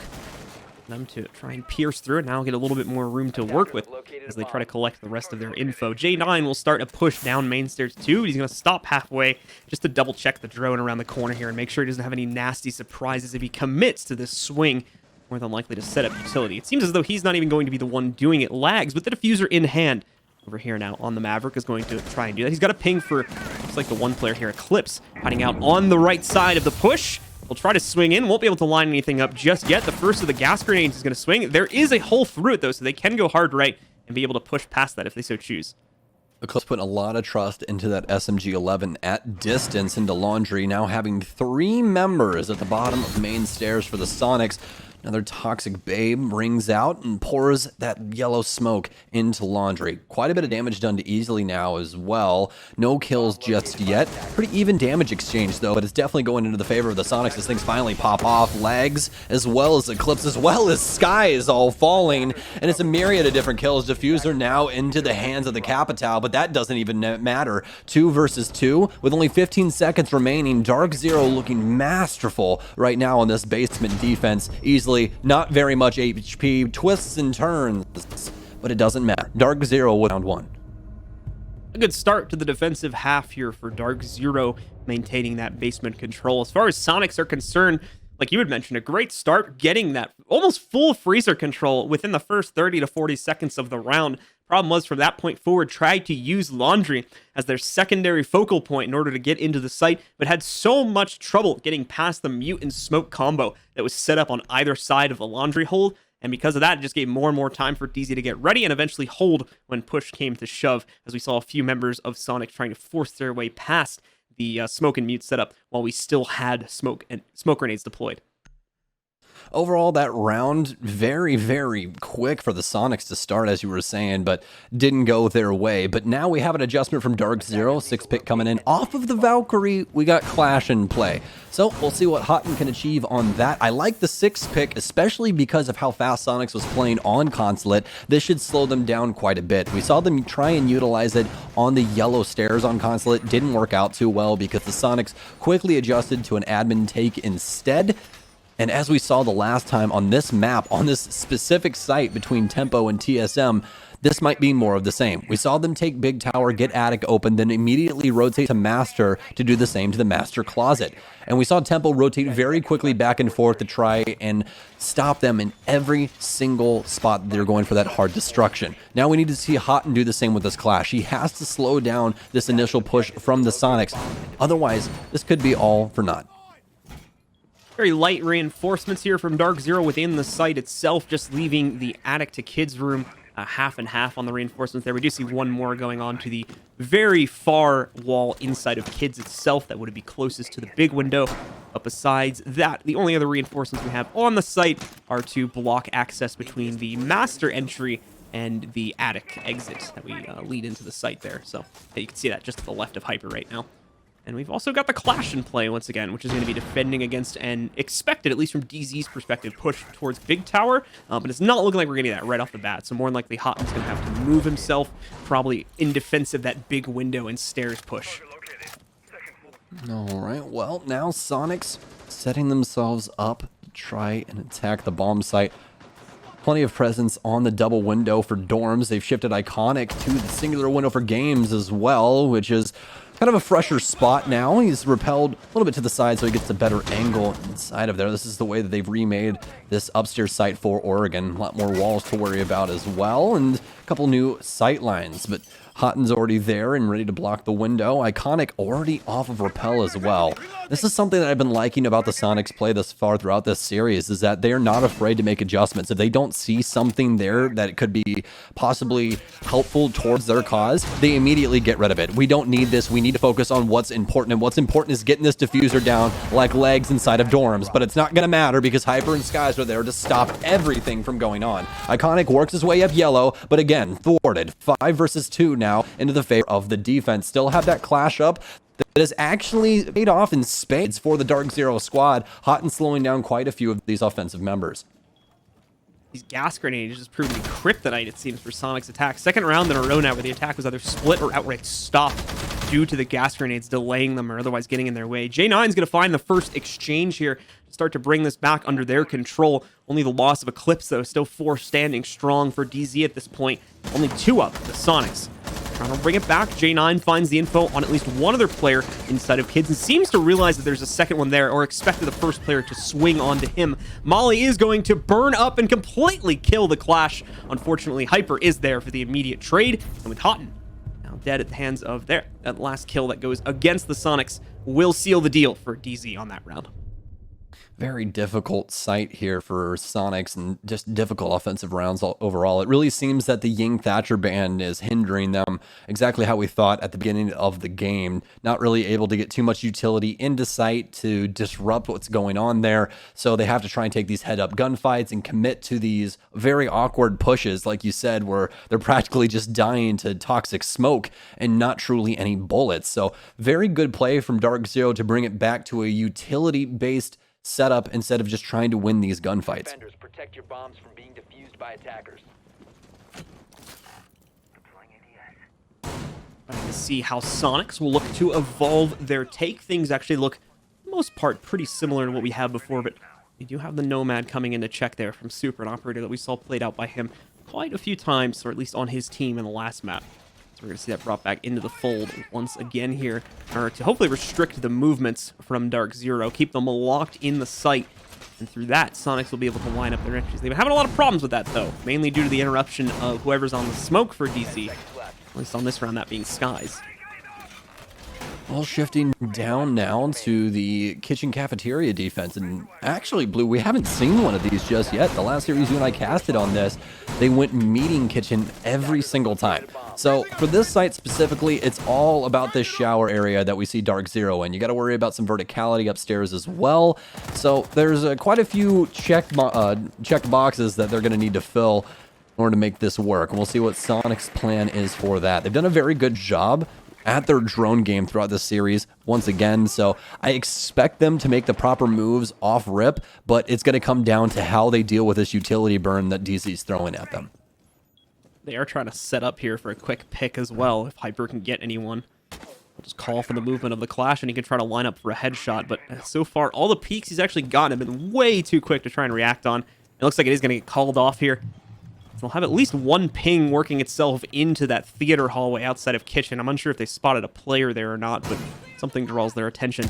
Either way, Mint more than likely has to go right back to the small tower doorway, as there's now some vertical pressure coming up against him, in addition to the actual small tower pressure itself. Well, they're not going to have too much to do up there anymore. It's a very small section of vertical play, and, well, Mint has a shield in front of him, so good luck shooting him. He can stand here at this door for as much time as he could possibly want unless somebody has a grenade, but even then you have to worry about is there an ADS there or not. So this is a lot of intel for Sonics once again.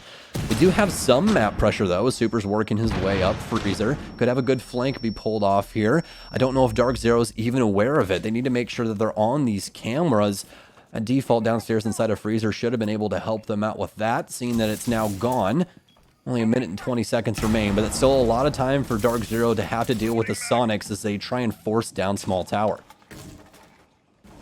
Still trying to slow things down from that small tower doorway as he tries to jam his opponents working their way through. Hotten gets himself a small exchange, but is ultimately forced to go back around the corner a second later. That's okay for him, though, because at the moment he mainly is just trying to delay things. If he got that pick, it would have been more of a bonus. J9 starts things off for his team, but Hyper trades it right back against Lags, only pushing us into still an even fight at a 4v4, as most of DarkZero are still isolated on trying to keep Their Clash alive, and Mint is being slowly isolated out by the Sonics. He'll be wrapping over, making sure he maintains control over this room, and in the meantime, Hyper and the other members of the Sonics will continue to clash against each other. Hyper, with the most recent pickup, leaves it all down on Easily in the 1 versus 3 scenario, and he'll actually just get picked right through the bullet hole there for Hyper before that flash even explodes. DarkZero pick up their third so far, flawless on the defense here.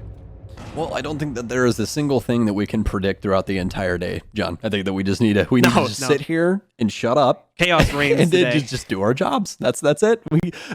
We're never gonna have a proper opinion, man. We can't have it. It can't happen. Susquehanna Sonics now down 3-0 after DarkZero apparently wakes up. I'm really liking this defensive set from them. I like the clash play.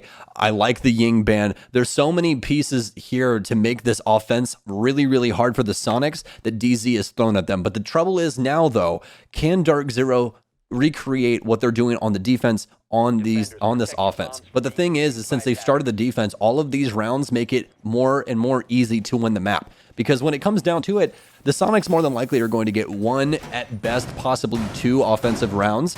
You're at a 5-1 split. All you have to do is win 2 rounds and you win Oregon, and we're going to the 3rd map in this best of 3.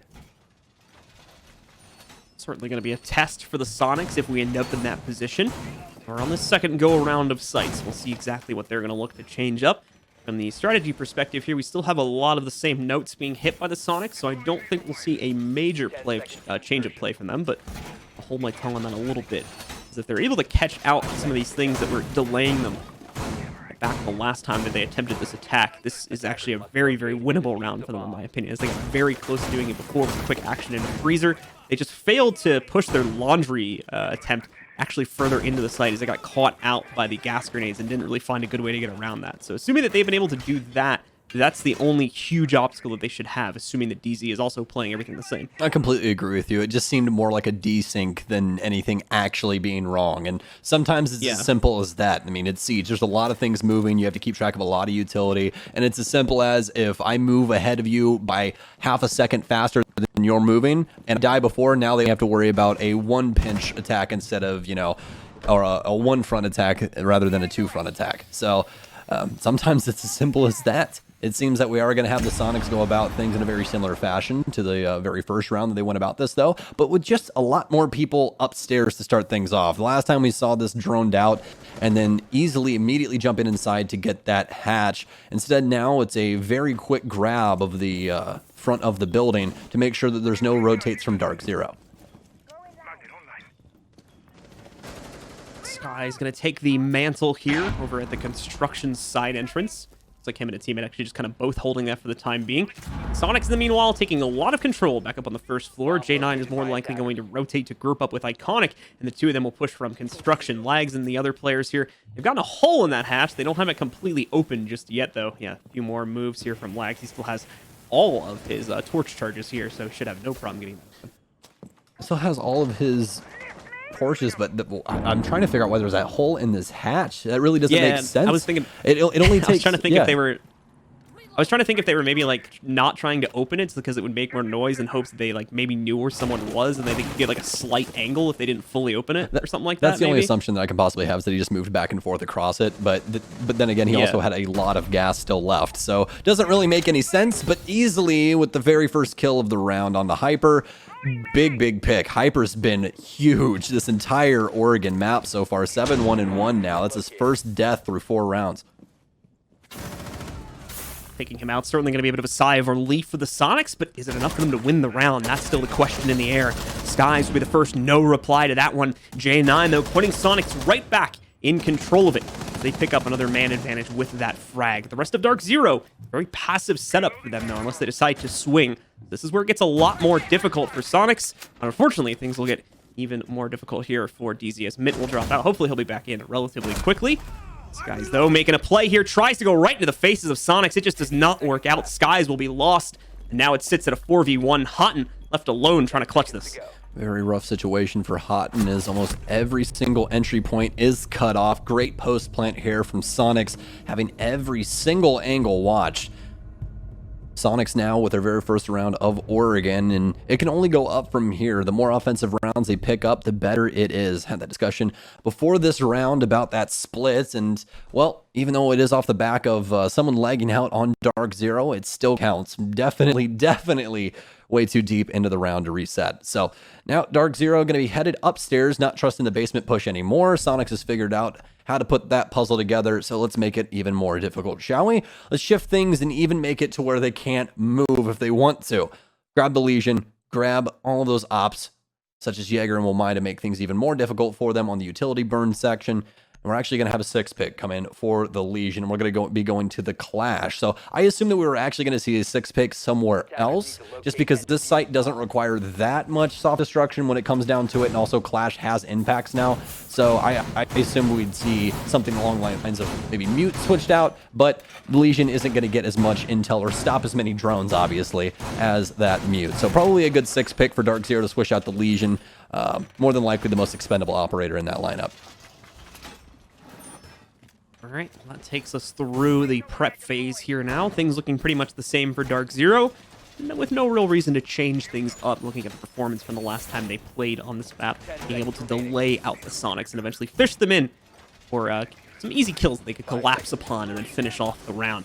Probably going to look to do the same thing here, especially with the Clash still in play and that delay capability that inherently comes with her play in the round. Here come the Sonics, though. They have been let out into the spawn. A lot of drone work still to be done, however, so it'll probably, much like the past rounds, be a little bit before we see any of the real action get started.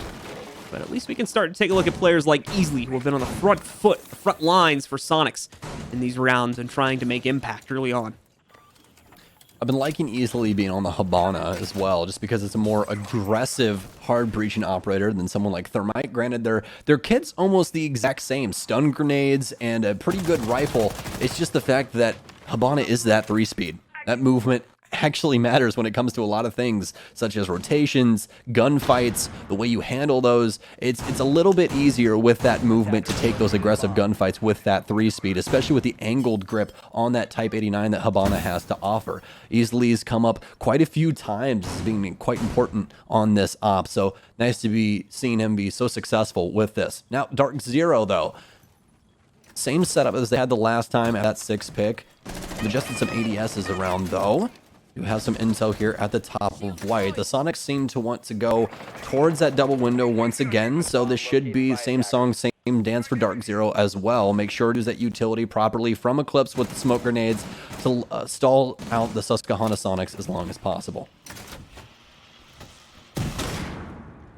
Flash, of course, on Houghton, trying to dance around this very intricate position. Has to make sure he doesn't over-peak one or two of the angles, as that would mean his death if he points the wrong direction here. But for the time being, holding a pretty strong position down to about 1 minute and 20 seconds. Not a huge amount of pressure against the Sonics yet. But the problem for them is that DarkZero is very much read into their strategy and is now actively set up to counter it. J9 trades it back after the initial hold is successful from DarkZero, putting us down into a 4v4, with the rest of Sonics more than likely not too far behind on the actual execute. Well, still a lot of utility to go through, and Houghton and Eclipse still alive. Houghton doing a very good job of delaying, but a huge grenade pours in from Lags, takes down one and kills the other. This is completely doable for the Sonics now. Still 4 up. A makeshift 2v4 now, but actually Houghton will be secured, so still plenty of utility here to delay this squad. It's now going to be all up to the kills as the guns finally come alive for DarkZero, but Lags is quick to fire back. Now has some sight pressure, but Diffuser's down as kills continue to ring up the board. It's all left up to Mint for DZ. Shifts into Attic, but it's immediately fried from Super on the Ash, and the Sonics find their 2 offensive rounds. These are some really well-placed frag grenade plays that we're seeing from Sonics tonight as well. Not the only time we've been able to see them get a very important frag grenade kill, in this case 2, of course, that basically pushed them out of a very bad situation that might have costed them a lost round. They were able to take out a player on pipes with it in 1 round, back on Consulate, that put them into a really good position to execute on the basement site. And now on that one right there, it takes out the Clash along with the player supporting the Clash.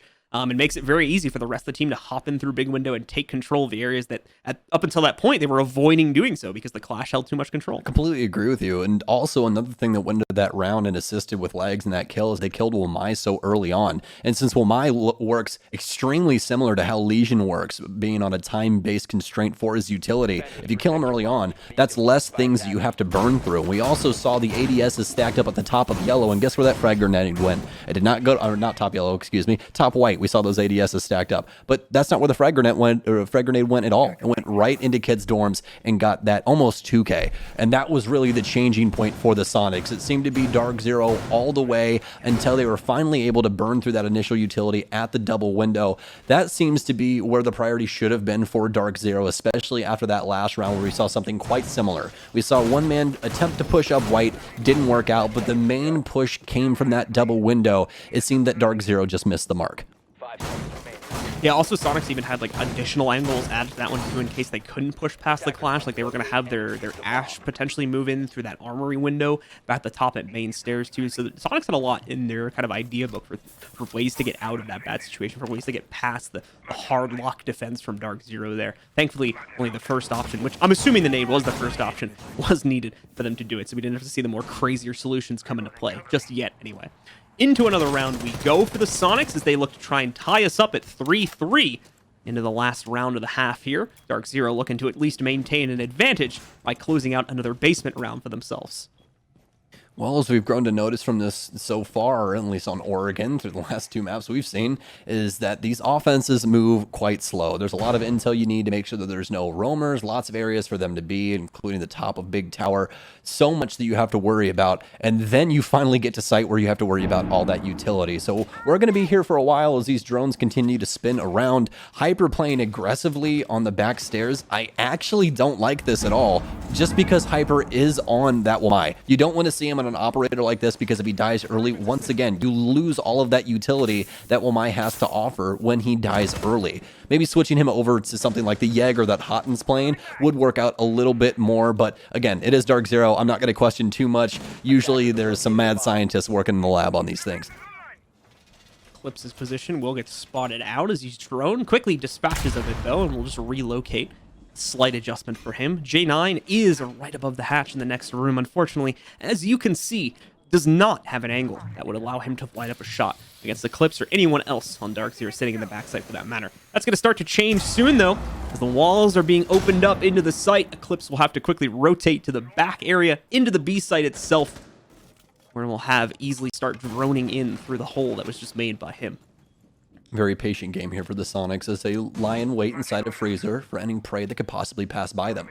I've already made people adjust into B, as we saw the SMG-11 bros shifting around inside of Laundry, but it's going to be DarkZero with the first attack of the game. Lags to fall, but Iconic with a quick refrag. That's hot, and now down in the 4v4 with only 45 seconds remaining. But where is that diffuser? It's in the hands of J9. Don't have too many drones either, as you guys can see on the sides of the screen where those X's are next to the drone. Those are dead drones. Only man left is Iconic with that drone, which just got eliminated. So no more drone game. It's all face checks now for Sonics heads up gunfights, but it seems like they're good for it as the kill feed lines up blue, but finally fires back after a quick two-piece for Eclipse, switches to the secondary, but doesn't have too much, downs yet another. It's all up to Iconic. He's had such a good showing thus far, shifts across, is mint ready for it. He needs to be aware of the situation, gets concussed, doesn't have any rounds inside of his SMG-11 though, instead goes back to the shotgun, lying in wait as the peek comes through, but he wasn't ready for it. He aims high, and Iconic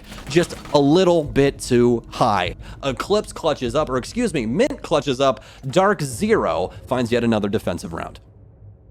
Mint with the heads up play after getting stunned out there, knows the time is very low and assumes that his opponent will push him. That's a very good guess as to what his opponent was going to do, as that's exactly what ends up happening, and he ends up closing out on the situation through that. Very well played in delaying that time, and now secures at least a lead for DarkZero coming out of their defensive half. But obviously it's the most fragile lead you can have at 4-2. Time to see now if Sonics will change up the status quo with a successful defensive half. That's up to them as well, of course. Yeah, and looking down that scoreboard as well, you could see the Sonics are very even on their kills. So the entire scoreboard showing up there for the Sonics. good show from the roster. And I mean, hey, even though Super's at the bottom, he's still doing his part. And it seems that a lot of the comms that have been going through from him as well as Easily have been working out. These quick adjustments. I don't know what else to say, man. I mean, this is their first showing, and they're bringing it to DarkZero. 4-2 split, not too bad when you look at what the bans were for the offense, taking away that Ying and Thatcher once again. So I would say that right now, Sonics are still well within reach to win this in a 2-0 fashion. Yep, that is certainly not over yet, despite the lead for DarkZero. I'm personally very curious to see which note we're going to see the Sonics take stylistically here. It potentially leans itself to be a bit more aggressive considering some of the operators we've had selected, but obviously they could play it back too. The more aggressive operators can be played in a passive fashion. It seems as though, at least in Super's case, he's going to try to get this aggressive camera outside with some eyes onto big tower and construction. Hopefully get to see how successful that was in a moment. Set up another one here in T2 to try and prevent DarkZero from getting control here and allowing him maybe or another teammate to make some aggressive plays if DarkZero decides to move in here. And it certainly seems like that's going to be the case. We've got a drone clearing out T2 right now, along with quite a few players working their way over there. And looking at the two operator lineups here, you guys can see on your right-hand side of your screen, DarkZero. Look at how many throwables they're bringing. We have 12, count, oh, excuse me, 15. We have 15, no, hold on, quick maths, never do math slide. 12, 14. And then obviously add the 2, we got 14. So it was one off, One off, Mom. Listen, I never claimed to be good at math, but 14 throwables to cut through this defense, and that's exactly what you have to do when it comes to that Jaeger-Wamai combo. Otherwise, you're never going to get through it, and that's exactly why they're bringing the Capital as well of Skies. Doesn't have to worry too much about any of that. Well, all except for those Wamai discs. Pretty quiet start here for the offensive opener, I should say, of DarkZero. That's hopefully going to start to change soon, both in a literal and stylistic fashion. Literally, they've already started to open up and make quite a bit of noise here into the attic. But in terms of actually starting to make some noise on the round itself, I haven't seen too much of that just yet. But that's because Sonics is also taking a very back-footed approach to this one. They haven't really tried to take a lot of duels for themselves. They're very much letting DarkZero make the first move here. Well, the Sonics being very patient, as you were saying, but now the stun train pours in for DarkZero, and they know that there's no ADSs or Wamais to stop them from frag grenading poor Easily at the back of dorms. He's now down. The Alda can't be used from this position. A single person with last stand in the game, and the second frag grenade pours in from Eclipse to clean that up. So we are going to have quite a bit of utility already expended. Make sure you guys keep track of that as we continue to pour these through the window. So again, we're going to check to make sure that there's nothing to be burned with those stuns. There is nothing to be there. So we need now to have the DarkZero squad move in to try and get a plant. All of the remaining members of the Sonics, for the most part, being on site. We're still missing one, and that man is going to be below. I do believe that is going to be Super downstairs on the Valkyrie. Trissa poured out the kid's window to try and handle one person on Repel, but not going to work out. It's going to be a pre-pace for Super to try and stop this plant. But things all falling apart on site. All of his brothers now dead. Now it's all left up to Super 2 turn to try and get this done. Oh, well, Mr. 1.6 doesn't make it very far. Hyper with the R4C takes him down after a Nitro Cell kill. But that will all just be pageantry as DC finds that offensive round. And just to highlight, you know, we were talking about how there was so much utility and specifically flashbangs on the team right there, 12 flashbangs to be exact. That may seem like it's a bit overkill, especially if you're watching this not having a lot of experience in Siege. But if you'll note, by the end of that round, I believe 10 out of 12 of them were used and were used efficiently in the midst of that round. So it's very necessary to bring all that utility to the table in the current meta. Because it isn't just the fact of burning everything, right? It's the fact of you have to check if something needs to be burned as well. Because you don't want to randomly throw a frag grenade and that frag grenade gets burned. That's a waste of utility. You don't want to dedicate frag grenades to burning anything unless it's an absolute last resort. That's why you see all of these stun grenades. Look at the what? Hold on. I wasn't paying attention. Eclipse? We're having a Maru play? Oh, yes. Well, I guess we get to talk about this now. I didn't see it either, but I'll take it. I didn't think we'd be seeing this yet, but I guess we get to talk about it now. So Amaru's recently gotten a buff. I think everybody knows about it, but it's still fun to talk about. She no longer has to go through an animation once she gets through the window. She instantaneously has her gun. So she gets it up. All she has to do is go through the animation and taking the gun out, and she can shoot. So it's almost less than a second that you get to have your gun out and start shooting people. So this could be a very fast round, or this could go terribly wrong.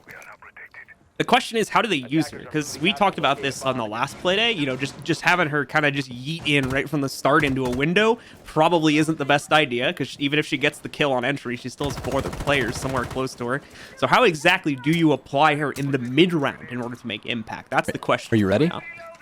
So here's my plan. Look at this operator lineup real quick, all right? We're going to put everybody on double window or dorms. We're going to have somebody hold the window over towards games, and as they're trying to deal with all the utility burn and everything going on, you fly in through kids' dorms on B, where Easily is, that single panel. You fly in there, you fry out Easily because he's going to be playing near that hatch, and then you take care of the guy inside of attic. That's the 2 areas that he's going to have to worry about. So they don't have anybody playing in attic either, so that would actually really, really work out in their favor, unless it's obviously telestrated. My immediate thoughts were also that kid's window right there and trying to execute into that in the middle of a round. We're either both very, very smart, or it's the opposite. Well, at the moment, she's not really in a position where she can use the grappling hook at all, to be completely honest. Unless she's going to try and go through like the hatch or something like that, which, to be fair, she could do that now too. Oh, that's it. That is very true.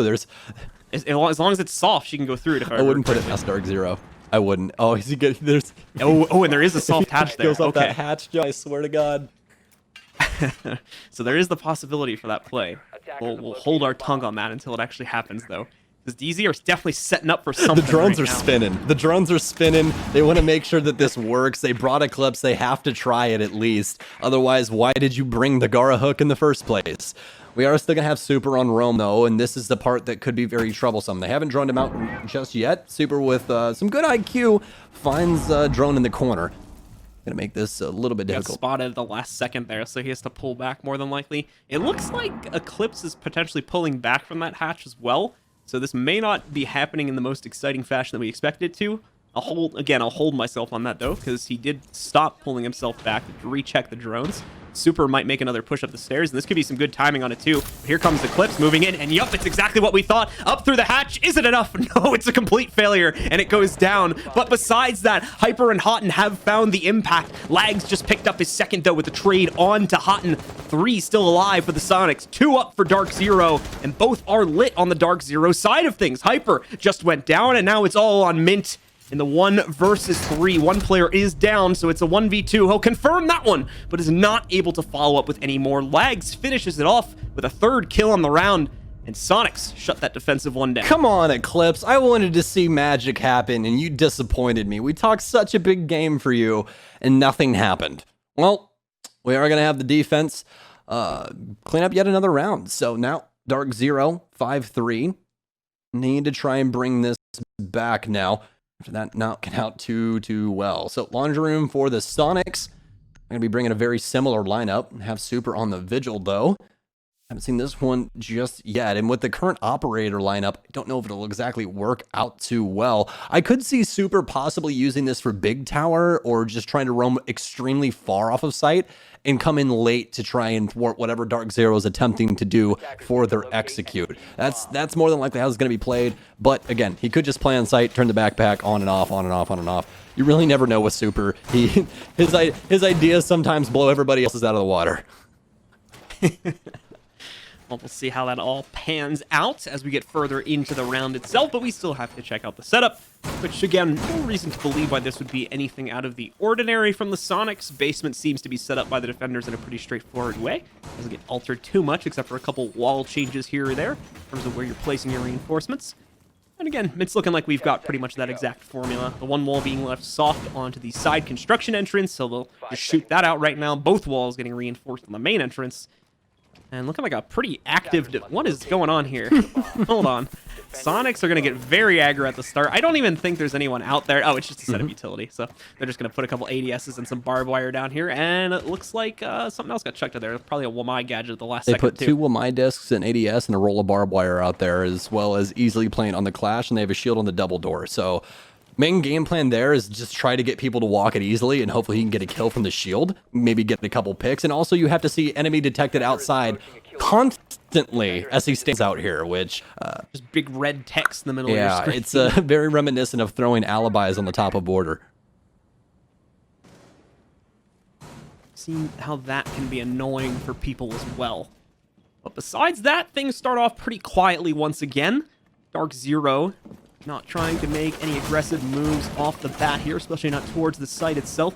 We can see some silhouettes floating around, though, as they're taking more upstairs control, just slowly trying to funnel map control away from the Sonics in any way that they can. Hyper, for instance, clearing out Attic. They seem to have an idea as to where Super is hiding. And specifically, Hyper could try to make this play on his own right now if he wanted to. That wall is soft, and he's got both charges. It's the question of does he want to? And I think the answer to that is a resounding no, as he backs away and heads over towards the kids' site instead. However, Super takes the challenge after he fired out those couple shots. So Hyper's going to re-drone this real quick and see if it's possible for him to re-engage. Well, here's the troublesome part now is, does Super try and rotate away, or do you stay around and try and delay some time? We saw his decision before I got done with the sentence, and well, Super's sentenced to sitting on the bench for the rest of the game. Not too much time burnt, only halfway through, and that's usually the default for your roamers. If you make it through to 1 minute and 30, then for the most part, your job's done. So Super's still doing his job, even though he died. Now it's all left up to DarkZero to try and get some force onto site. The Sonics, though, shifting their sights towards Freezer as Hyper, in tandem with a drone, tries to force his way down. But as you guys can see, still plenty of utility for them to worry about.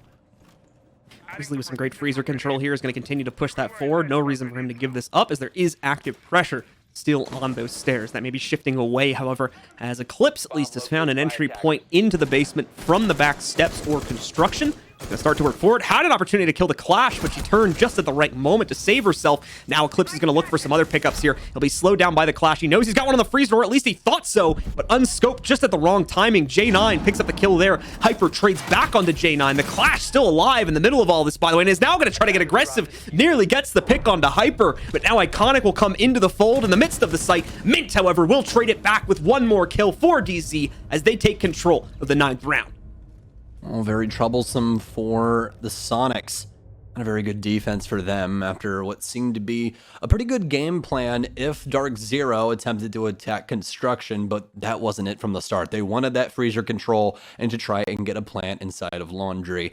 Well, now for DarkZero, can they push us to this clubhouse? Hyper and Eclipse both showing up, and comparing their play from Consulate to now, you can tell that the Sonics in their eyes have went from, okay, you know, we kind of got to worry about it, to we need to respect what they're trying to do, and we need to focus up on what we need to do and to get control of these areas of the map. Their entire persona, well, the entire feel of how DarkZero is playing has changed. It's still methodical, but it's more based inside of utility and information and what we expect to see from DarkZero. Head over to the Sonics camp for their next defense here. Things are going to continue to play out in the basement site as they reselect that one more time. We'll see how they're going to choose to strategize this. Super's still on that vigil, so we can expect more aggressive plays from him at the start here. Whether he'll be able to pull it back quickly enough or not is the question in the air. That's what costed them, at least early round in the last round, is that he went down without a trade. But in response to that, as Stokes had mentioned, he did waste a lot of time. So he didn't go down completely empty-handed. Unfortunately, as you might obviously note, he wasn't available for the eventual team fight on the site itself. So maybe try to change that factor this time. See if he can at least go 1 for 1 or get himself back to the site in time. It's always a strange thing talking about that as well, because it's about the kills, but it's not about the kills, but it's about the time, but it's not about the time. It's one of those like very hard to explain nuanced things about Siege. Yeah, it's a very difficult thing to explain when you're like, oh, he did his job, and you know, you're sitting at home like, he didn't do his dang job, he just died. What do you mean? But he wasted 2 minutes before he Kill more people, forehead. Do your job. Well, that's the speaking of jobs to do, Iconic's going to be in a very similar role to where Super was last time. We didn't see Super start at tier 3, but we're definitely going to see Iconic there. Iconic's been lighting up the scoreboard all day, but not as much inside of Oregon. Granted, they are down quite a bit, and there could still be quite a bit of game to be played, but they can't drop a single round. Hyper still playing Tower Hunter as he tries to work himself over there. Was able to succeed with his teammates in the last round. This round might prove itself to be a bit more difficult due to the T3 hold. The drones moving through, though, are focusing more on J9 at this point than they are on trying to find the 5th player up on top. So he might go unnoticed if he's still up there and cause some issues. And he is still up there. Thank you very much for checking that. Yeah, very difficult to get a drone up there as well unless you throw it, especially when they're laying inside of those corners. I actually don't even think that there's a way to hop up there anymore without throwing it. It used to be that you could climb your drones up ladders on the side. You could jump up the bolts. It's a very weird way of doing things, but now things are a little bit more difficult when it comes to trying to get to those hard-to-reach areas. And DarkZero will strike first once again. They take down the smoke. Huge pick. No more toxic babes. And unlike DarkZero, Soniqs don't have a clash. And we're going to have yet another kill as Iconic tries to rotate down Big Tower. Mint's already there, lying in wait for him, and gets an air jab on the back staircase. It's left up to the Soniqs on site to try and shut this down easily to start us off. Takes down Eclipse. Still has electrical, but Mint's already hot on his tail, and it returns the favor. 45 seconds remain for J9 and Super to try and hold things down. They need to try and get a plant here. Did he see him drop? He didn't, but J9 still gets the kill, fully blind. He's the only man to remain on the squad, but Houghton peeks in from pillars to claim Oregon. We're going to map 3. Good attempt at the adjustment there from J9, but just not enough. DarkZero bring it back and lock down control of Oregon as Stokestead to claim map number 2 and lock in our third and final map, ladies and gentlemen.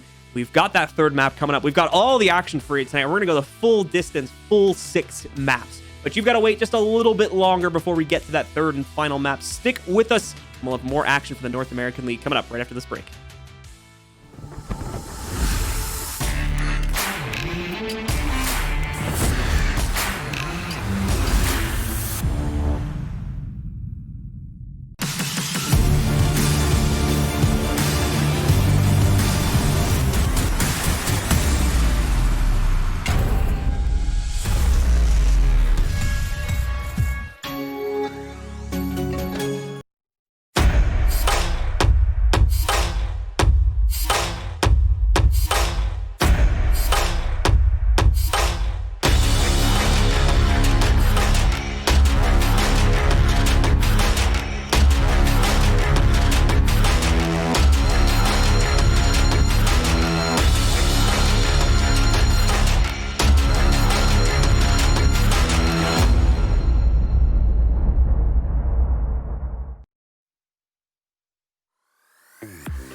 Here we go now.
Here we go now.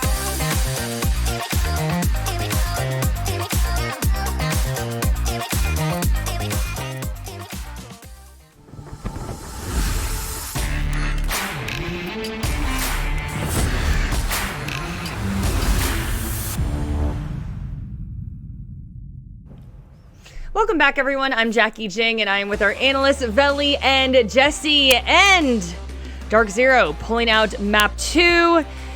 Fighting back, you guys. So tell me, what are your thoughts right now? I felt like that was a less flashy map, a little bit smarter. Jesse, would you agree? Definitely, yeah, I would say that. I think that DarkZero in the first half really slowed down the pace by bringing Clash, right? Hot and Cold was playing that a lot, and it really was working out for him.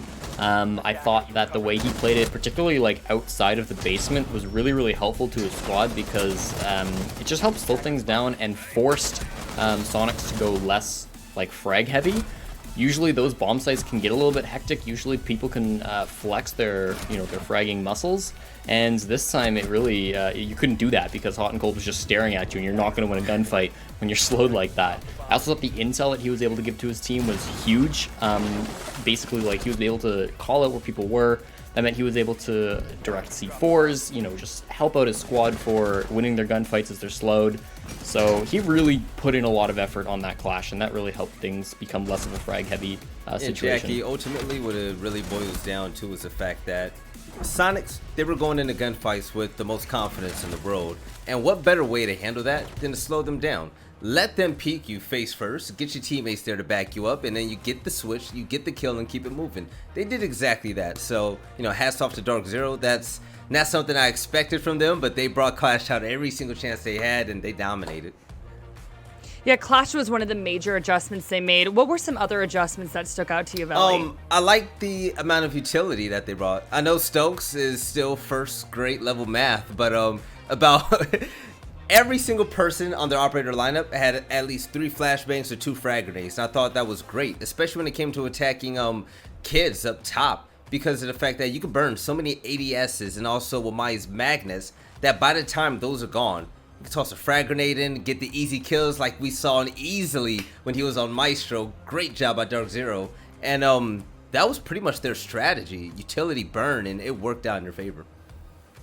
And I thought that was really effective, particularly when they had the Clash up and they killed the Wamai really early, right? Oftentimes that was sort of the playbook from DarkZero, where they would have a Wamai to help out the Clash and just, get rid of those flashes and stuff consistently. But when the Wamai died early, Stokes mentioned it on broadcast, it was really a death sentence for the Clash because Hot and Cold just couldn't survive with all the throwables getting sent his way. It does seem like DarkZero is regaining control. So, Jesse, are you sticking with your prediction? I flip-flopped after the last Oh, did you map, flip-flop? so, My bad. Yeah, I don't know. Now I feel like I'm gonna lose because Soniqs just don't Be a look man good. with your choice, Jesse. Which choice? I guess I'll stick Soniqs. I won't flip-flop again. Okay, but sticking. I don't know. What about you, Veli? DarkZero. I want to say Soniqs. I want to say Soniqs. Okay, Forget Soniqs. it. Let's see if they can pull it out. Yeah. All right, let's move along to map 3 here. Clubhouse. Our casters will be right back in a little bit. See you soon.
Welcome back once again, ladies and gentlemen, to the North American League. This series has gone the distance, and we're getting ready to jump into the third and final map between DarkZero and the Soniqs. Soniqs taking map number 1, and we see DarkZero take map number 2 as the teams stole each other's map picks. Now the question is, who is going to take map number 3? It's on Clubhouse, so it should be a very, very fun match to watch. Stokes, once again, is going to be with me for it. Stokes, what do you think of this? John, I can't be a turncoat. I can't go back to DZ after I already said the Soniqs, but I did say before this started that if it does get down to Clubhouse, I don't think that that the Soniqs have it in the tank in comparison to DarkZero. This is the team that has been known for their strategy, their prep work, and now what seems to be their in-game adjustments like they were talking about in that team video. And Clubhouse is a map where people that are like this thrive.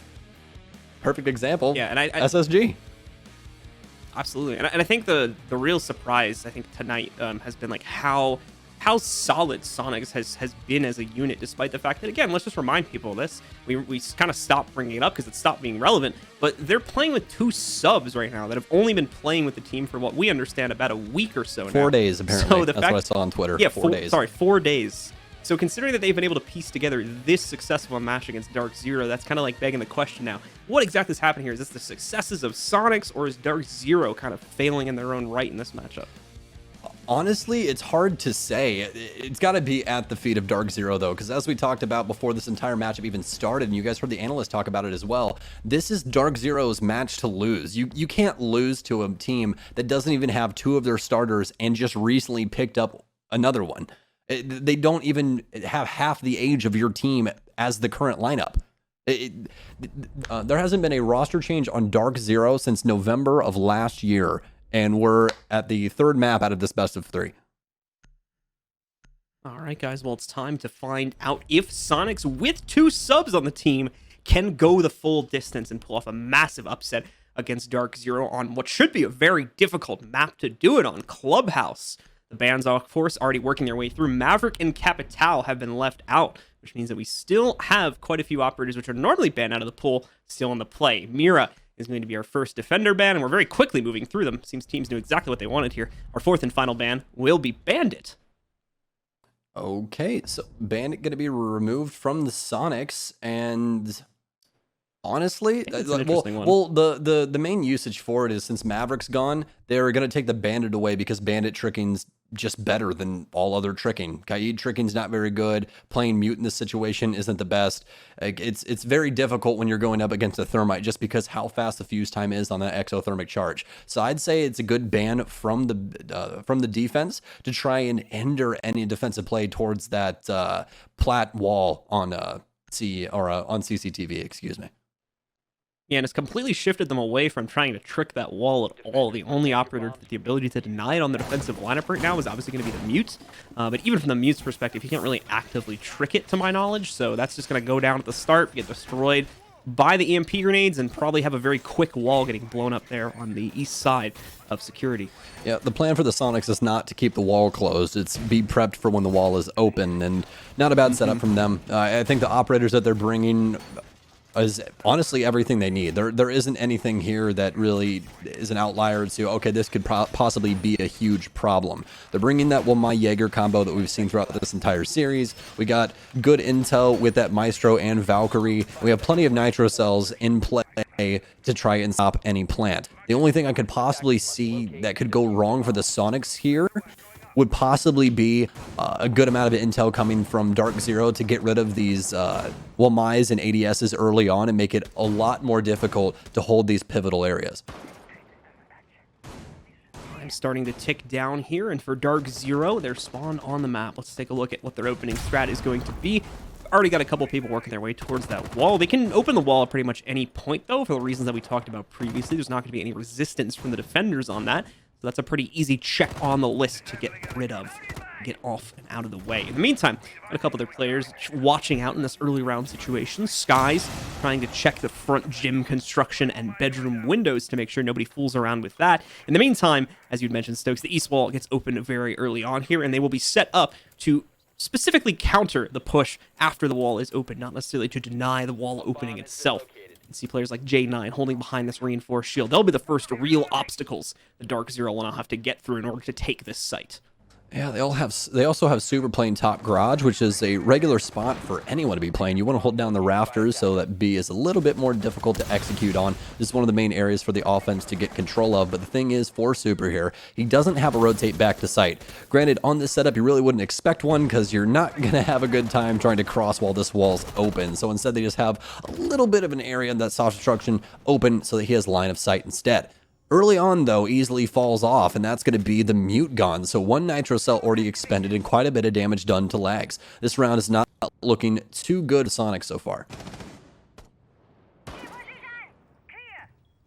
Very quiet round for the time being on DarkZero as they're taking a moment to drone things out, specifically in the garage, and figure out where players like Super are going to be positioned at so they can try to isolate them out. Within the site, too, but very much the same thing. Soniqs positioned way far back on the inside of Cash, and J9 from behind that shield, just slowly waiting for the eventual push to come in. A good one-for-one trade at least keeps Soniqs in the game. That's Iconic getting aggressive once again to jump on top of the opportunities the attackers are trying to seize, but Iconic is doing a fantastic job of making sure that they are minimalized. Well, so plenty of time for DarkZero to get this plant down, but main areas are being held down from the Susquehanna Sonics. They've lost garage now, though, since Super has passed away. Have to try and delay plat as long as possible. That's the area right outside of the breach. Now, with the garage control, though, and the diffuser in the hand of Eclipse, going to be going for default very, very soon. No rotate made, though, so Eclipse is going to have to try and find some other way to get around things as he climbs under the window to get rid of that evil eye so they don't have any more intel. Going to use some more soft destruction to get set up for this plant now, but not before Skies dies. Legs sails the nitro cell, and it gets a kill as well. And it's going to be Hyper to try and clean this situation up, and all of a sudden now it's on the back foot for DarkZero. Not very much time. Hyper tries to stick the plant here. Iconic's got a long ways to go, though, with zero intel. Where is he planting? He doesn't know. Diffuser down. He challenges through, but it's just a pistol for Hyper. Not very much HP, but it doesn't even matter. The Greek freak does it all. I love the idea from Hyper there. Keep it moving, keep it confusing, and at the end of the day, he lines up the kill on his pistol to close out on that round. One of the better pistols, to be fair, but still ends up getting the win versus a full rifle that his opponent had. Iconic, while he was great at the heads-up play in the mid-round to rotate to the bottom of garage and catch the trade after they found the opener on Super, he was left out of position when the actual execute came forward, and as you said, it was just a little bit too long of a rotate to actually catch the planter. Very unfortunate area for Iconic to rotate to as well. Just because of the play he made before that you were talking about. Very aggressive, had to rotate away for that. Ends up being in a bad spot for that plant. And when it came down to it, they didn't have any intel on where Hyper was possibly planting. He didn't even know he was on the close side of Green Box, which would have been very important information when it came down to it. He went to go face check. Hyper was already ready for the gunfight, and it puts Iconic on his back foot. Although, amazing play from Hyper, and my god, man, the dude's like a bull in a china shop. It's truly impressive to watch him play in those instances. Especially when you kind of look at how he handles his aim and whatnot there too. A lot of that happening, a lot of the kills he's finding are initially off screen, so he's just got really good game sense and the ability to flick to some of these pre-fired positions that I'm sure he's spent a lot of time practicing. Never stop aiming. That's rule number one. If you're not ready, then you're probably going to lose. Really appreciate that aspect of play. Some of the more finer details of Siege when you get right down to it. Speaking of the finer details, we've got Soniqs on the basement defense for this round, but not a very active basement defense, as you can see. Their players are actually spread out quite heavily outside of this site. That could just be some action at the beginning of the round, as they might have still been setting things up, but it would appear as though it's certainly not the case. Iconic nearly taking a duel here against, I think it was someone outsid the window. He didn't take a duel at all. He legitimately got pre-fired, and now he's dead. Finished him off. What?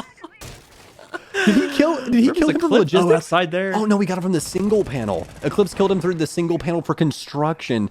Iconic just got the two-piece with a side of fries right there. That was just unlucky. He got pre-fired so many times. That's one of those rounds where you're just like, well, couldn't have changed that. Moving on. Like, Rainbow Six always comes back and reminds you you're playing Rainbow Six, huh? yeah. That ad that Ubisoft did a while ago with the dude like walking through the graveyard, going through all his deaths and stuff. That was a good ad. That actually showed how the game is played pretty well. But away from that, we've got Eclipse still looking to try and line one up against the Sonics and maintain the advantage for DarkZero, but J9, it was going to be on the other side of that duel, has backed up. He's playing from the inside of CCTV. However, he's got to be careful. That window behind him is still problematic if he's positioned appropriately for someone on DarkZero to catch him, and they are going to work to isolate that player out.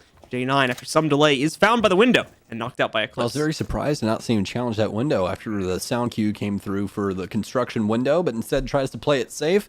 Doesn't end up working out for him in the end, though. But Iconic and J9 will get away with quite a bit of time in their back pocket. Only a minute and 10 remain for DarkZero to get this execute, but they're no stranger to this situation, and they immediately get to work. Still plenty of hard destruction to be done and a lot of angles to worry about, but as the utility is used, it seems they will be going for a B execute. Nitro still in hand, though. Will it get anybody? It will, as Eclipse backsteps right into that explosive device from easily. Might have been able to avoid that had he kept moving forward, but moving forward would have meant hopping up on the counters and into the windows. You can't blame him too much for the mistake that was made by him there. Either way, it sets DarkZero up here into a 4 versus 3, still with an advantage in their favor, but time now starting to play against their favor. 30 seconds left for them to at least start the defusal plant process. They are working on getting a few more walls open before they commit themselves to the push. I believe that most recent one, possibly being the bar hatch.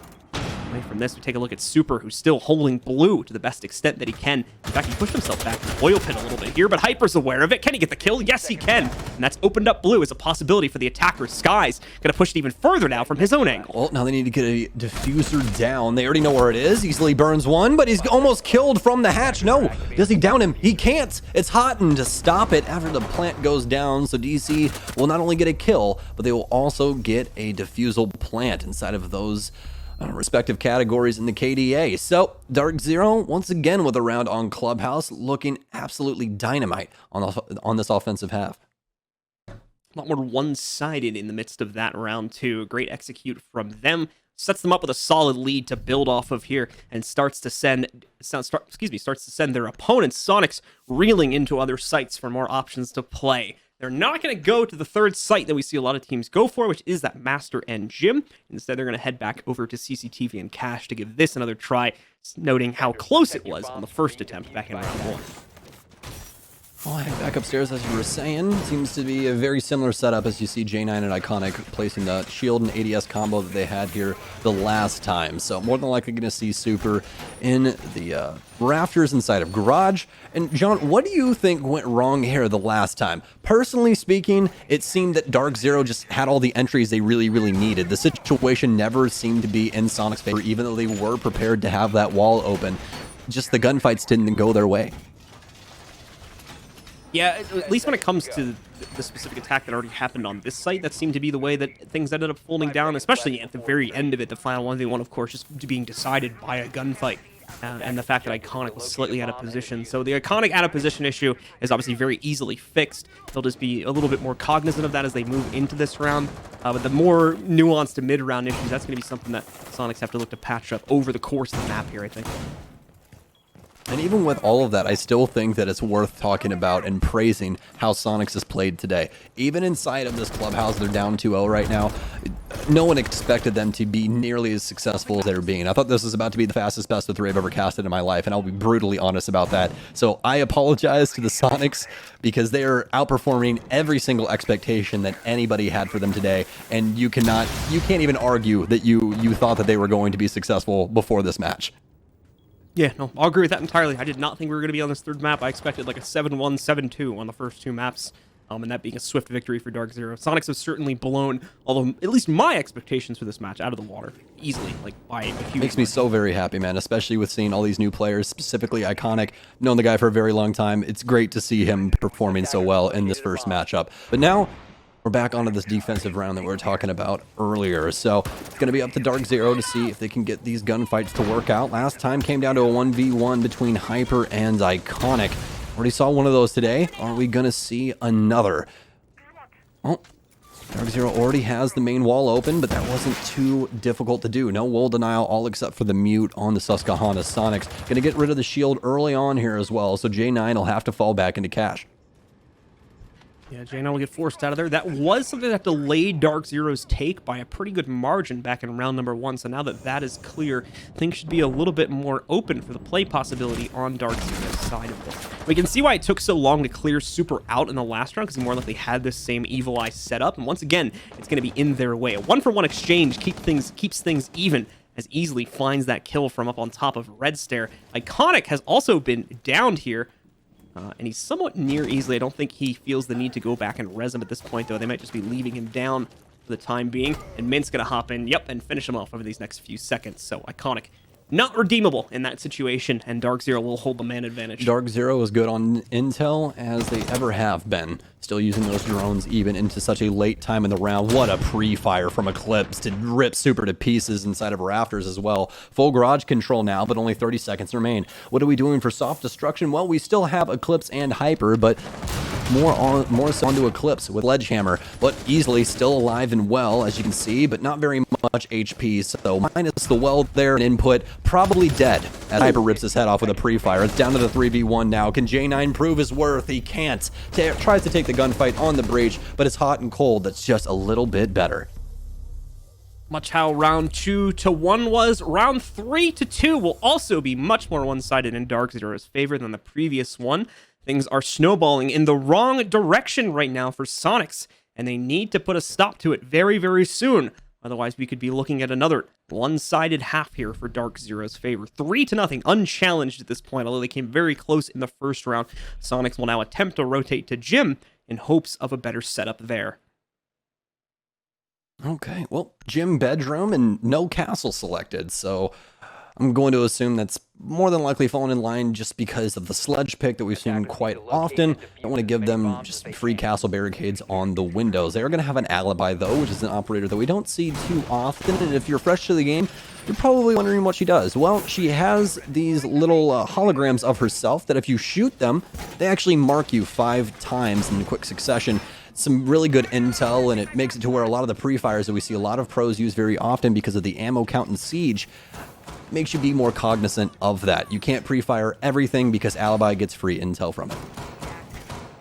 Aside from that, she has a really good gun, which oftentimes Do you like the MX4 Storm? I mean, like, I don't have really heavy thoughts on it, to be completely honest with you. I don't play her enough to have huge thoughts on how her gun is. But from what I've been told by pros, they really like her gun. So I would echo that, absolutely. I think the MX4 Storm is a really, really fun gun. Not much recoil, really good in a lot of different instances. Just not the best at long range, but that's exactly what you expect from an SMG. Has an amazing rate of fire, though. The thing is an absolute laser beam. it's great for the roaming role, which obviously it often gets put into, and oftentimes the gun, because of how well it fits into that role, sometimes becomes the reason that the operators pick more so than the gadget itself, just because the gadgets are pretty static once they're down. They don't necessarily open up any round-changing potential, because very rarely they do. Well, now as things finally start to get opened up after the drone game from DarkZero finds a couple of targets, we'll have the single panel broken open inside of construction and a visible hole made inside of the double reinforced CCTV wall. You have quite a bit of the Susquehanna Sonics members on the eastern side of the building upstairs. It's going to be Super and Iconic attempting to hold things down. It's going to be a full spread defense here for the Sonics, everyone worrying about their very own room, but easily having one of the most important rooms in the entire map. It's going to be Lodge. Make sure you got to hold that down, otherwise you can give up the entire site just by that one single room. Easily still waiting for an opportunity, getting slightly more aggressive as the time passes by, and he seems to think he has more of a window here. He's right to assume that. There actually is no pressure coming down this hatch anytime soon, and he nearly had himself one lined up. Another news, though, his opponents are going to strike first. They'll eliminate lags. See Eclipse pick up the first kill for his team. Rest of the squad still looking for one in their own regard here. A couple flashes getting dumped to the inside of the showers.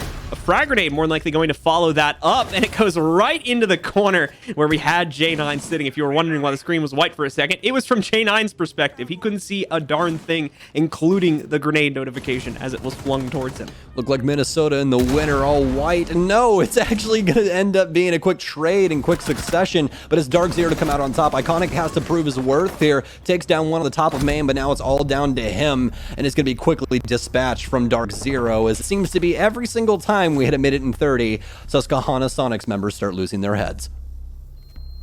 DarkZero continuing to keep things consistent and, more importantly, in winning terms for themselves as we get closer and closer to the end of their attacking half, which right now sits at 4-0, completely unresponded to by the Sonics, who will rotate sites once again, heading down to the basement this time to see if better luck presents itself here. Operator lineup still leans into a heavy roam game, including a castle that we're going to see come into the fold. Interestingly, on this site, but not the previous one. When you just consider what teams normally pick here, it's a little odd, but it perfectly makes sense. Stokes has already described there wasn't much of a reason for them to put the castle on the last round, simply because there's too much self-destruction on the attackers. Sometimes I know a thing or two, you know? Strangely enough, it's weird. I don't know. Anyways, bringing it back to important things such as lags and what they're going to try attempt to do with this castle setup. Usually, castle on the basement site signifies that there's going to be a roam game. We see this happen very often with SSG. It seems that every single time we come to Clubhouse, we have to talk about a team that is damn near perfect at this map, and they just so happen to be. Well, for lags, though, we don't see any castle barricades upstairs, actually, at all. And that's usually what we see for that setup. So it seems that they're going to go for more of a turtle setup. He does still have two of his barricades, though. So it might just be a very late setup. And that's exactly what it's going to be. He's going to go upstairs, set a reinforced bar connector, and I'm going to assume he's going to reinforce billiards as well. That's usually what ends up happening. And he should pop that hatch behind him. Well, Sonics to be a little bit careful in the roam by the way. Continue. If we remember the opening seconds of the last time that Sonics played into the basement, DarkZero were able to isolate, like, completely outside of the building one of the roamers from Sonics and pick him off. I think that's what happened on the basement round, if I remember correctly.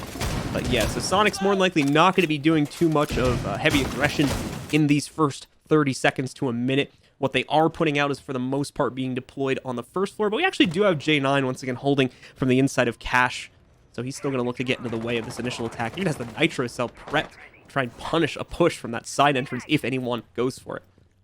Well, for this roam to work out, J9's got to get some picks early on here, because as we've seen from DarkZero throughout this map, once it hits that minute 30, usually someone has their head rolling, and Eclipse already going to find somebody here, and Skies actually ends up shooting Eclipse's drone through the single panel. So we're going to have a TK on a drone, but it seems that they already have the intel about the man playing inside of Cash. Frag grenade behind green box. Does it bag a kill? No, it does barely any damage as well.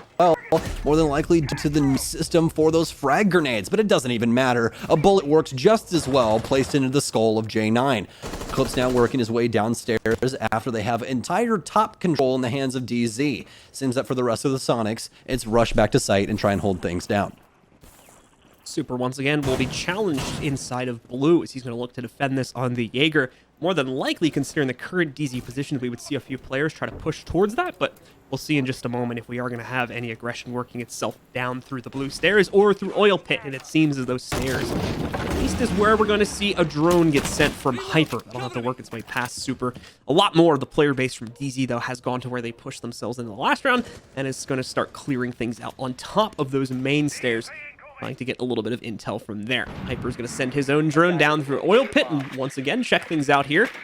See if he can actually pre-position it, if that's possible for the jump to work its way up there and get the info down blue without having to use a player for it. Easily, in the meantime, finds a nice Nitro Cell lineup against Eclipse up inside of the kitchen. That's the second time now they've been able to line up that exact Nitro Cell and confirm a kill on it. Very nice utility usage there from the Sonics.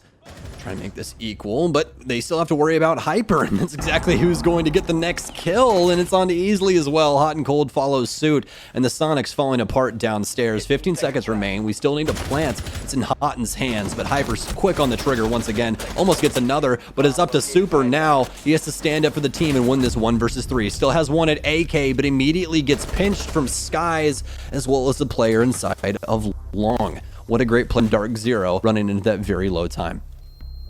Good setup from Super. Unfortunately, he missed, that final push from Skies and assumed that he would still be on the other side of that breach. And as a result of that, had the off angle and got taken out. We're going back upstairs. The attacking side for DarkZero still remains flawless and uninterrupted at this point. 5-0 for the Sonics. We just have to hope that they can at least get one round onto the board, as trying to navigate the attacking side of Clubhouse at an 0-6 deficit is going to be pretty much impossible to come back from. I'm just going to go right out and say impossible. I was going to hesitate to say that. Don't hesitate. Hesitating means that you think that you're wrong. You know? Like, if you think think you're wrong, nobody else is going to think you're wrong. Listen, I'm stupid with confidence, okay? You have to be stupid with confidence to do this job. Come on, Blue. Anyways, DarkZero, I will completely agree with you. Amazing offensive side for them thus far, but I won't count out the Sonics just yet, because we've all counted out the Sonics and they proved us all wrong. So, I mean, best case scenario, they go to the offensive side and somehow, some way link 6 stars together and capture lightning in a bottle, and we go to OT on this map. Well, for my own sake, we'll have to see if that happens, as I've already called it as impossible, so I'm going to look like a real fool if that ends up happening, won't I? But we'll hold ourselves on that one, as Sonic's final defensive round is still yet to be played out. We don't even know if we have that 6-0 lineup just yet. We have that initial mute jammer on top of the wall this time, but like we had mentioned back in round number 1, that's not going to do anything to get in the way of this attack. Easy have everything they need to get past that, and a whole lot more, so we should expect that wall to be open, I would say, within the next 30 seconds to a minute. I like the adjustment for the shield play as well. Skies hasn't had the best time attempting to get into construction, and having this shield play instead to where he can just put pressure without actually having to have a gunfight or anything else works out in his favor. He can continuously push them back inside and at least have somebody on a window or close by that can assist him if more than one Susquehanna Sonics member shows up. So great adjustment from DarkZero, even while they're ahead, still making sure to keep their head in the game.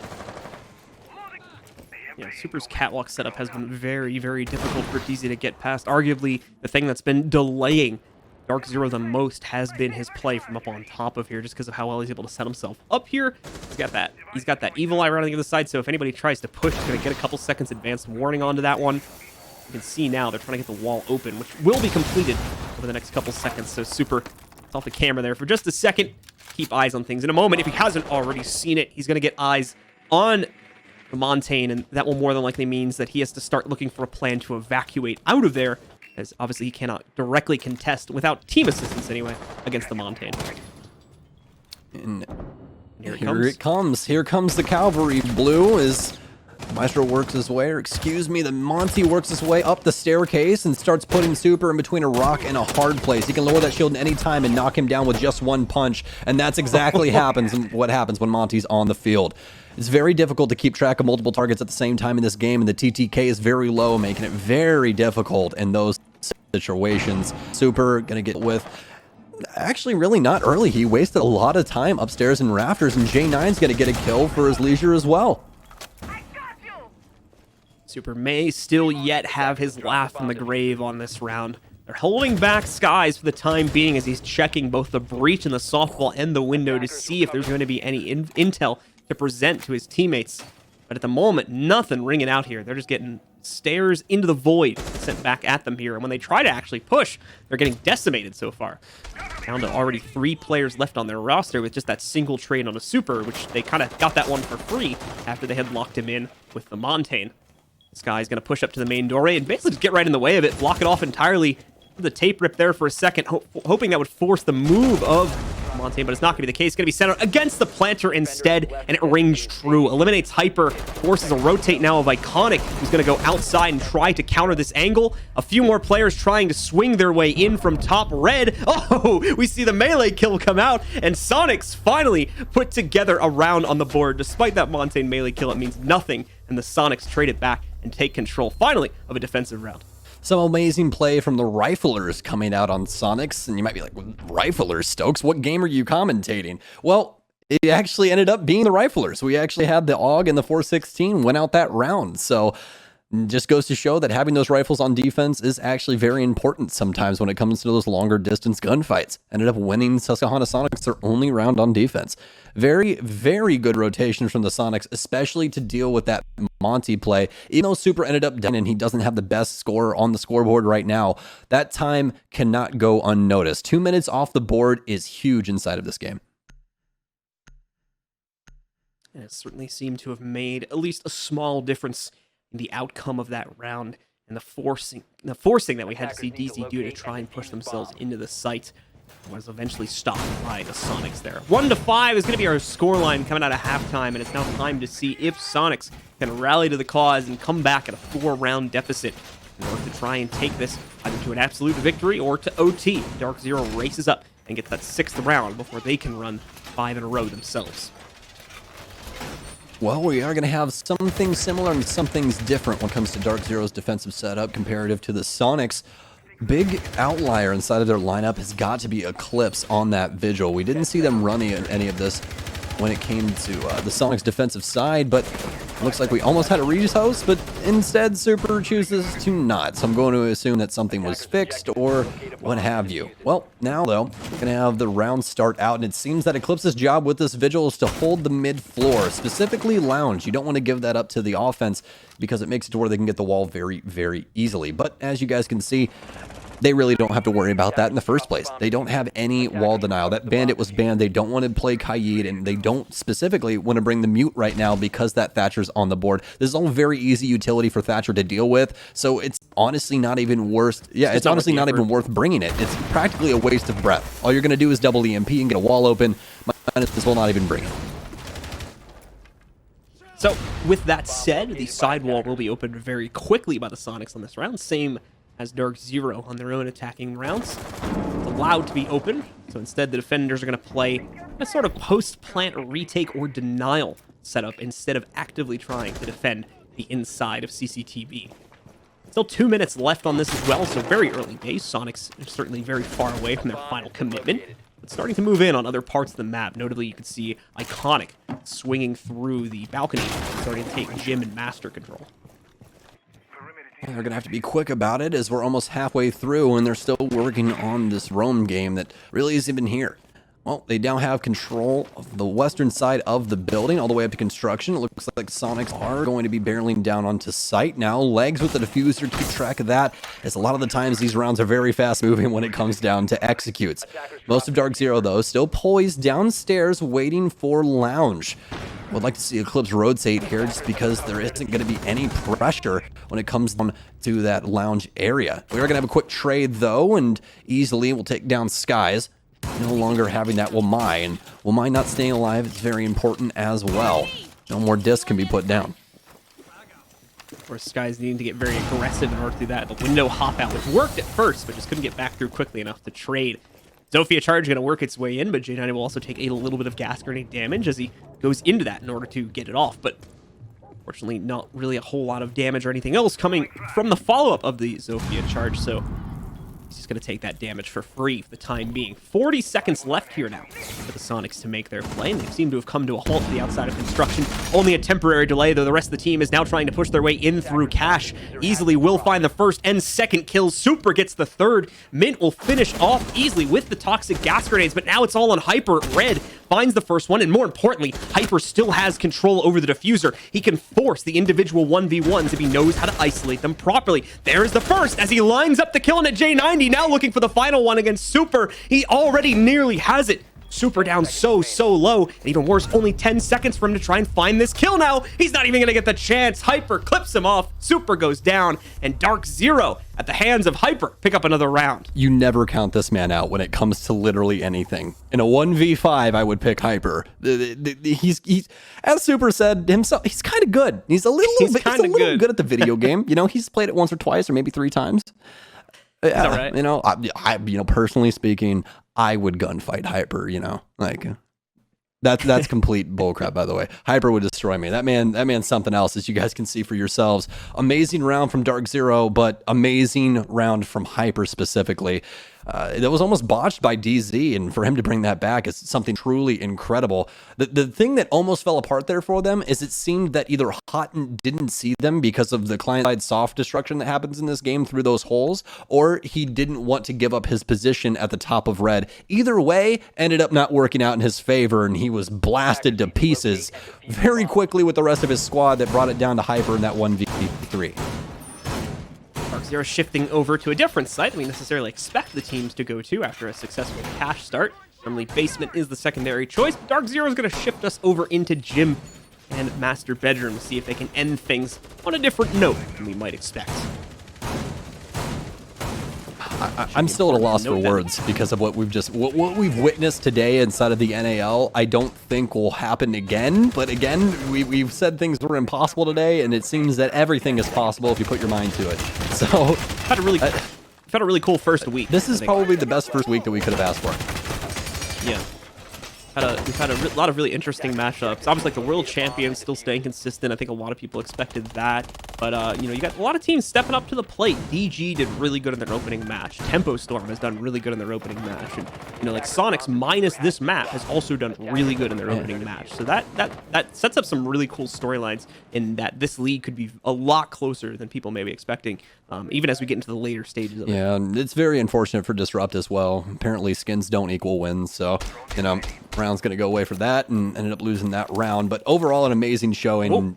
Also talked about that a little bit on Twitter with everybody else. Very impressive play. But now the Soniqs acting pretty quickly on Jacuzzi, only 40 seconds off the clock, and they already have that open. So making very good time as DZ sharing a very similar idea to what the Soniqs had on this site. So now, main thing for the Soniqs is try and figure out where they can possibly put this diffuser down. For DZ, it's very horizontal setup. We don't see many people playing downstairs, if at all. I didn't see any members downstairs, all except for, well, it appears Hyper, who's climbing up Oil Pit well across the map.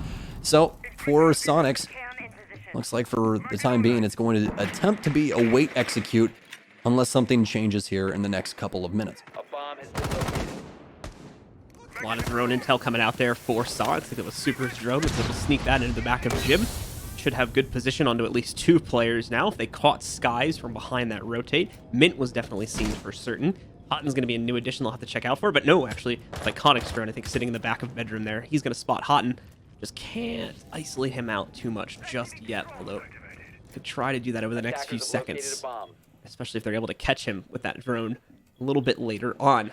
A lot of time having gone by here. DarkZero are not budging an inch, though, to give Soniqs a fight. They're sitting back, they're staying consistent, and besides the roamers, they're more off-site, holding construction and cash. Not a lot of movement at all from DZ. That'll change all of a sudden, though, as Eclipse is going to be able to strike from the inside of Garage, finding himself another kill. Actually, it looks like he made soft destruction through the back panel of Garage and took him out on top of the AC units by Jacuzzi Balk. Very well played. Nice lineup, great utility usage, and overall amazing game sense from Eclipse, but it's something he's known for, so it's expected. And what else is expected, folks? DarkZero to take this game, and they're one round away. They're doing a bang-up job of it thus far. Legs and easily already eliminated from this very pivotal round. With only 30 seconds remaining, they're going to need a plan as well. That's in Super's hands. Are they going to try and rush down? Wait, plenty of lines of sight here for DarkZero, and it's a challenge for Skies to take them all down in tandem with Mint, and DarkZero wins this best of 3 in 2-1 fashion.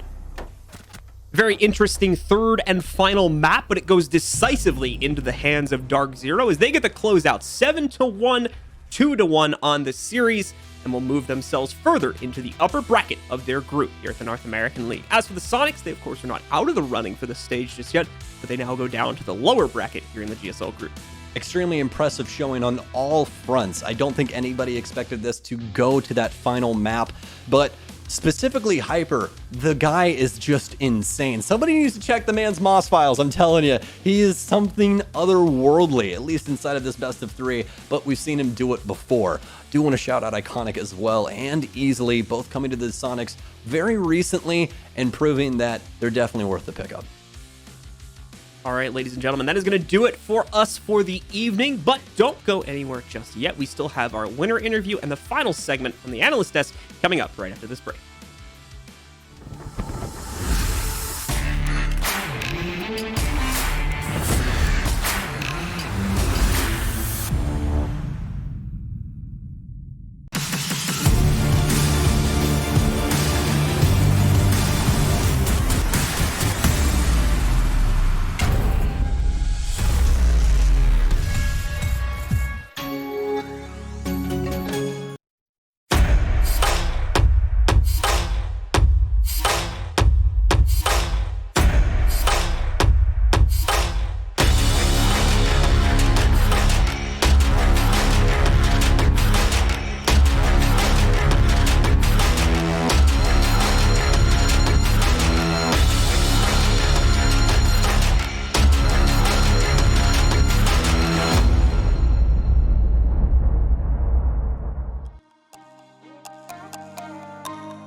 back.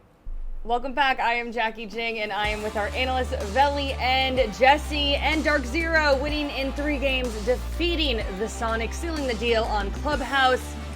Gentlemen, map 3, that was not pretty. That was actually kind of ugly. What happened there? They seem to fall apart. Veli? I mean, that's pretty much what happens when you have a rookie to the professional scene. You have 2 subs on your team with only 4 days of practice. Super sad before the game even started. At the end of the day, I'm trying not to get embarrassed. It's hard not to get embarrassed when you're going against a team like DarkZero and they finally figure out your flaws, and the hot and heavy gunning squad from the 2 guys that you brought in the sub, they weren't too hot on Clubhouse either. It was just a combination of all of that. They just couldn't find success. Yeah, Jackie, I think a combination of our first game ran really, really late. You know, Pennsylvania's on the East Coast, so it's really late there. The Sonics have a bunch of 18-year-olds on their roster. That makes 4 children total on the roster. It's probably past their bedtime. Children? They fell asleep.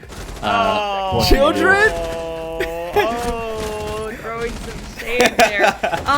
But I mean, real talk. Sonics came out extremely strong. All 3 of us were super impressed with their map 1. So what were they doing right, and then what fell apart then? I mean, it's ultimately the unknown, right? Like we said, and Jesse said it as well. DarkZero, they're a very organized team.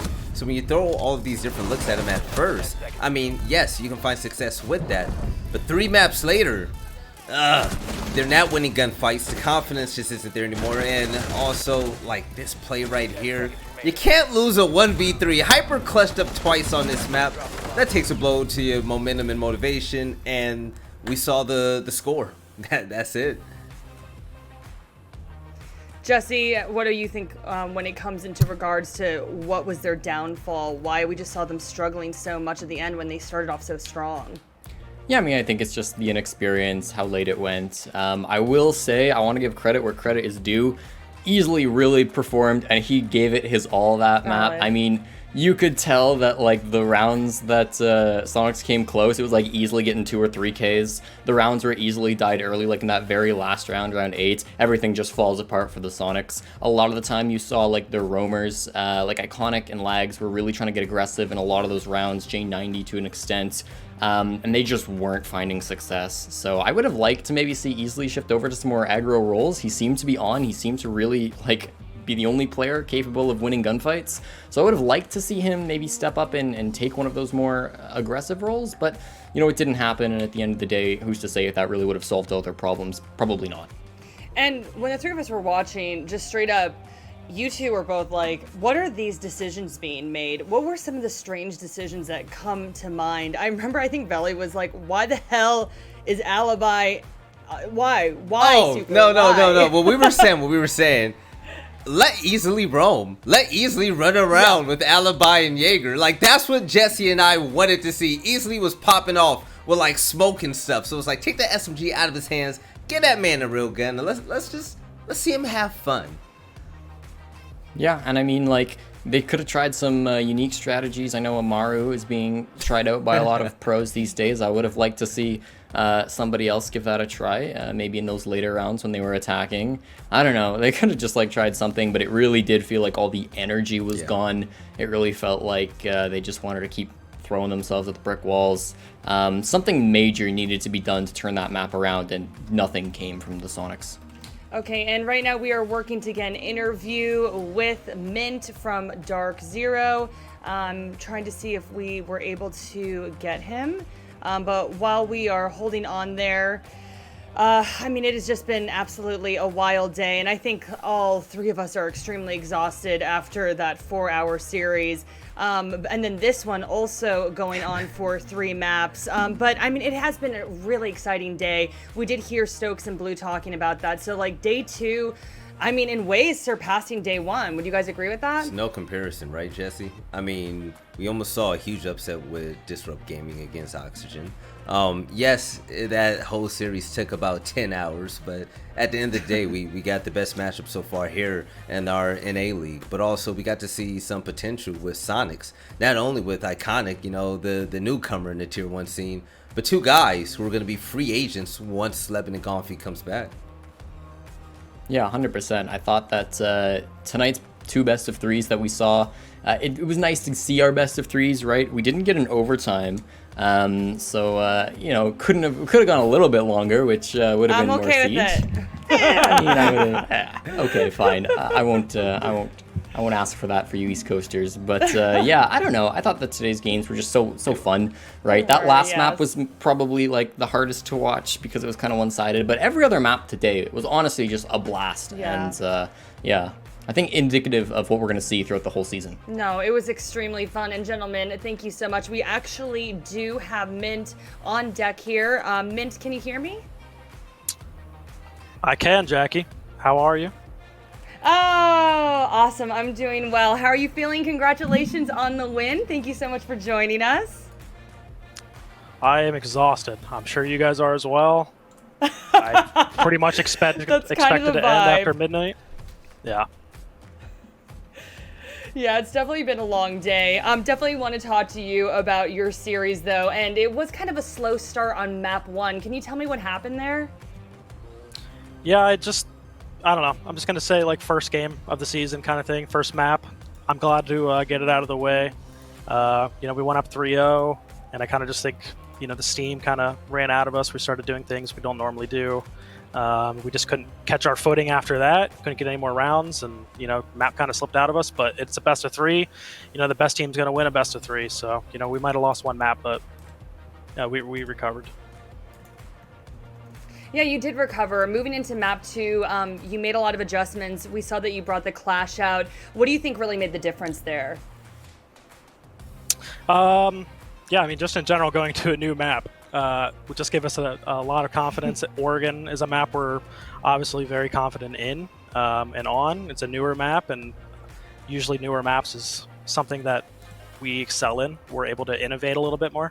So I just think we kind of caught them off guard a little bit. They'd never seen or played against anything that we've done on that map, on Oregon in general. So I think that kind of just worked to our advantage. Okay, great. And your next matchup is against TSM, an extremely strong opponent. How are you prepping for them? What's your mindset going into that matchup? Honestly, just pretty much the same thing. It's whoever's in front of us. You know, we're going to prepare the exact same way.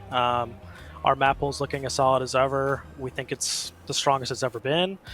So, you know, now is the time. We think with TSM adding a new member, that, you know, it's going to go into our favor. All right. Well, good luck and congratulations on your victory today. Thank you so much, Mint. Thank you.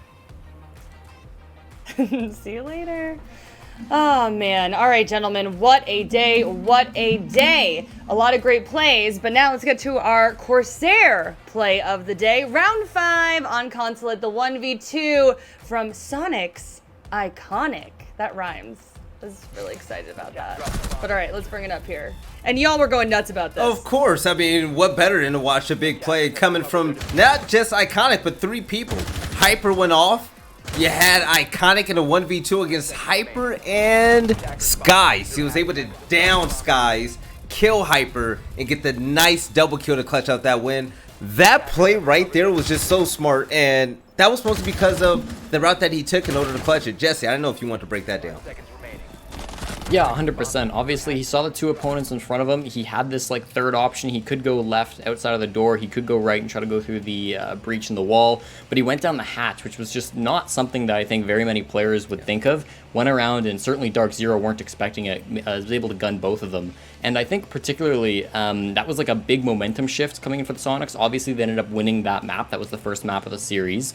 And while that wasn't the first round they won, it was the second round, and it really did like jumpstart DarkZero's descent and the Soniqs starting to kick things up. So I think the new young player coming in from the Soniqs making a big play like that, clutching in what looked like an unwinnable situation against 2 of the best players inside of North America, I think that just speaks a lot to the potential that Iconic has and the potential that the Soniqs as a whole will have going forward into the season. And as we wrap up here, let's take a quick look at the bracket and recap the day. Jesse, could you start off with Group B?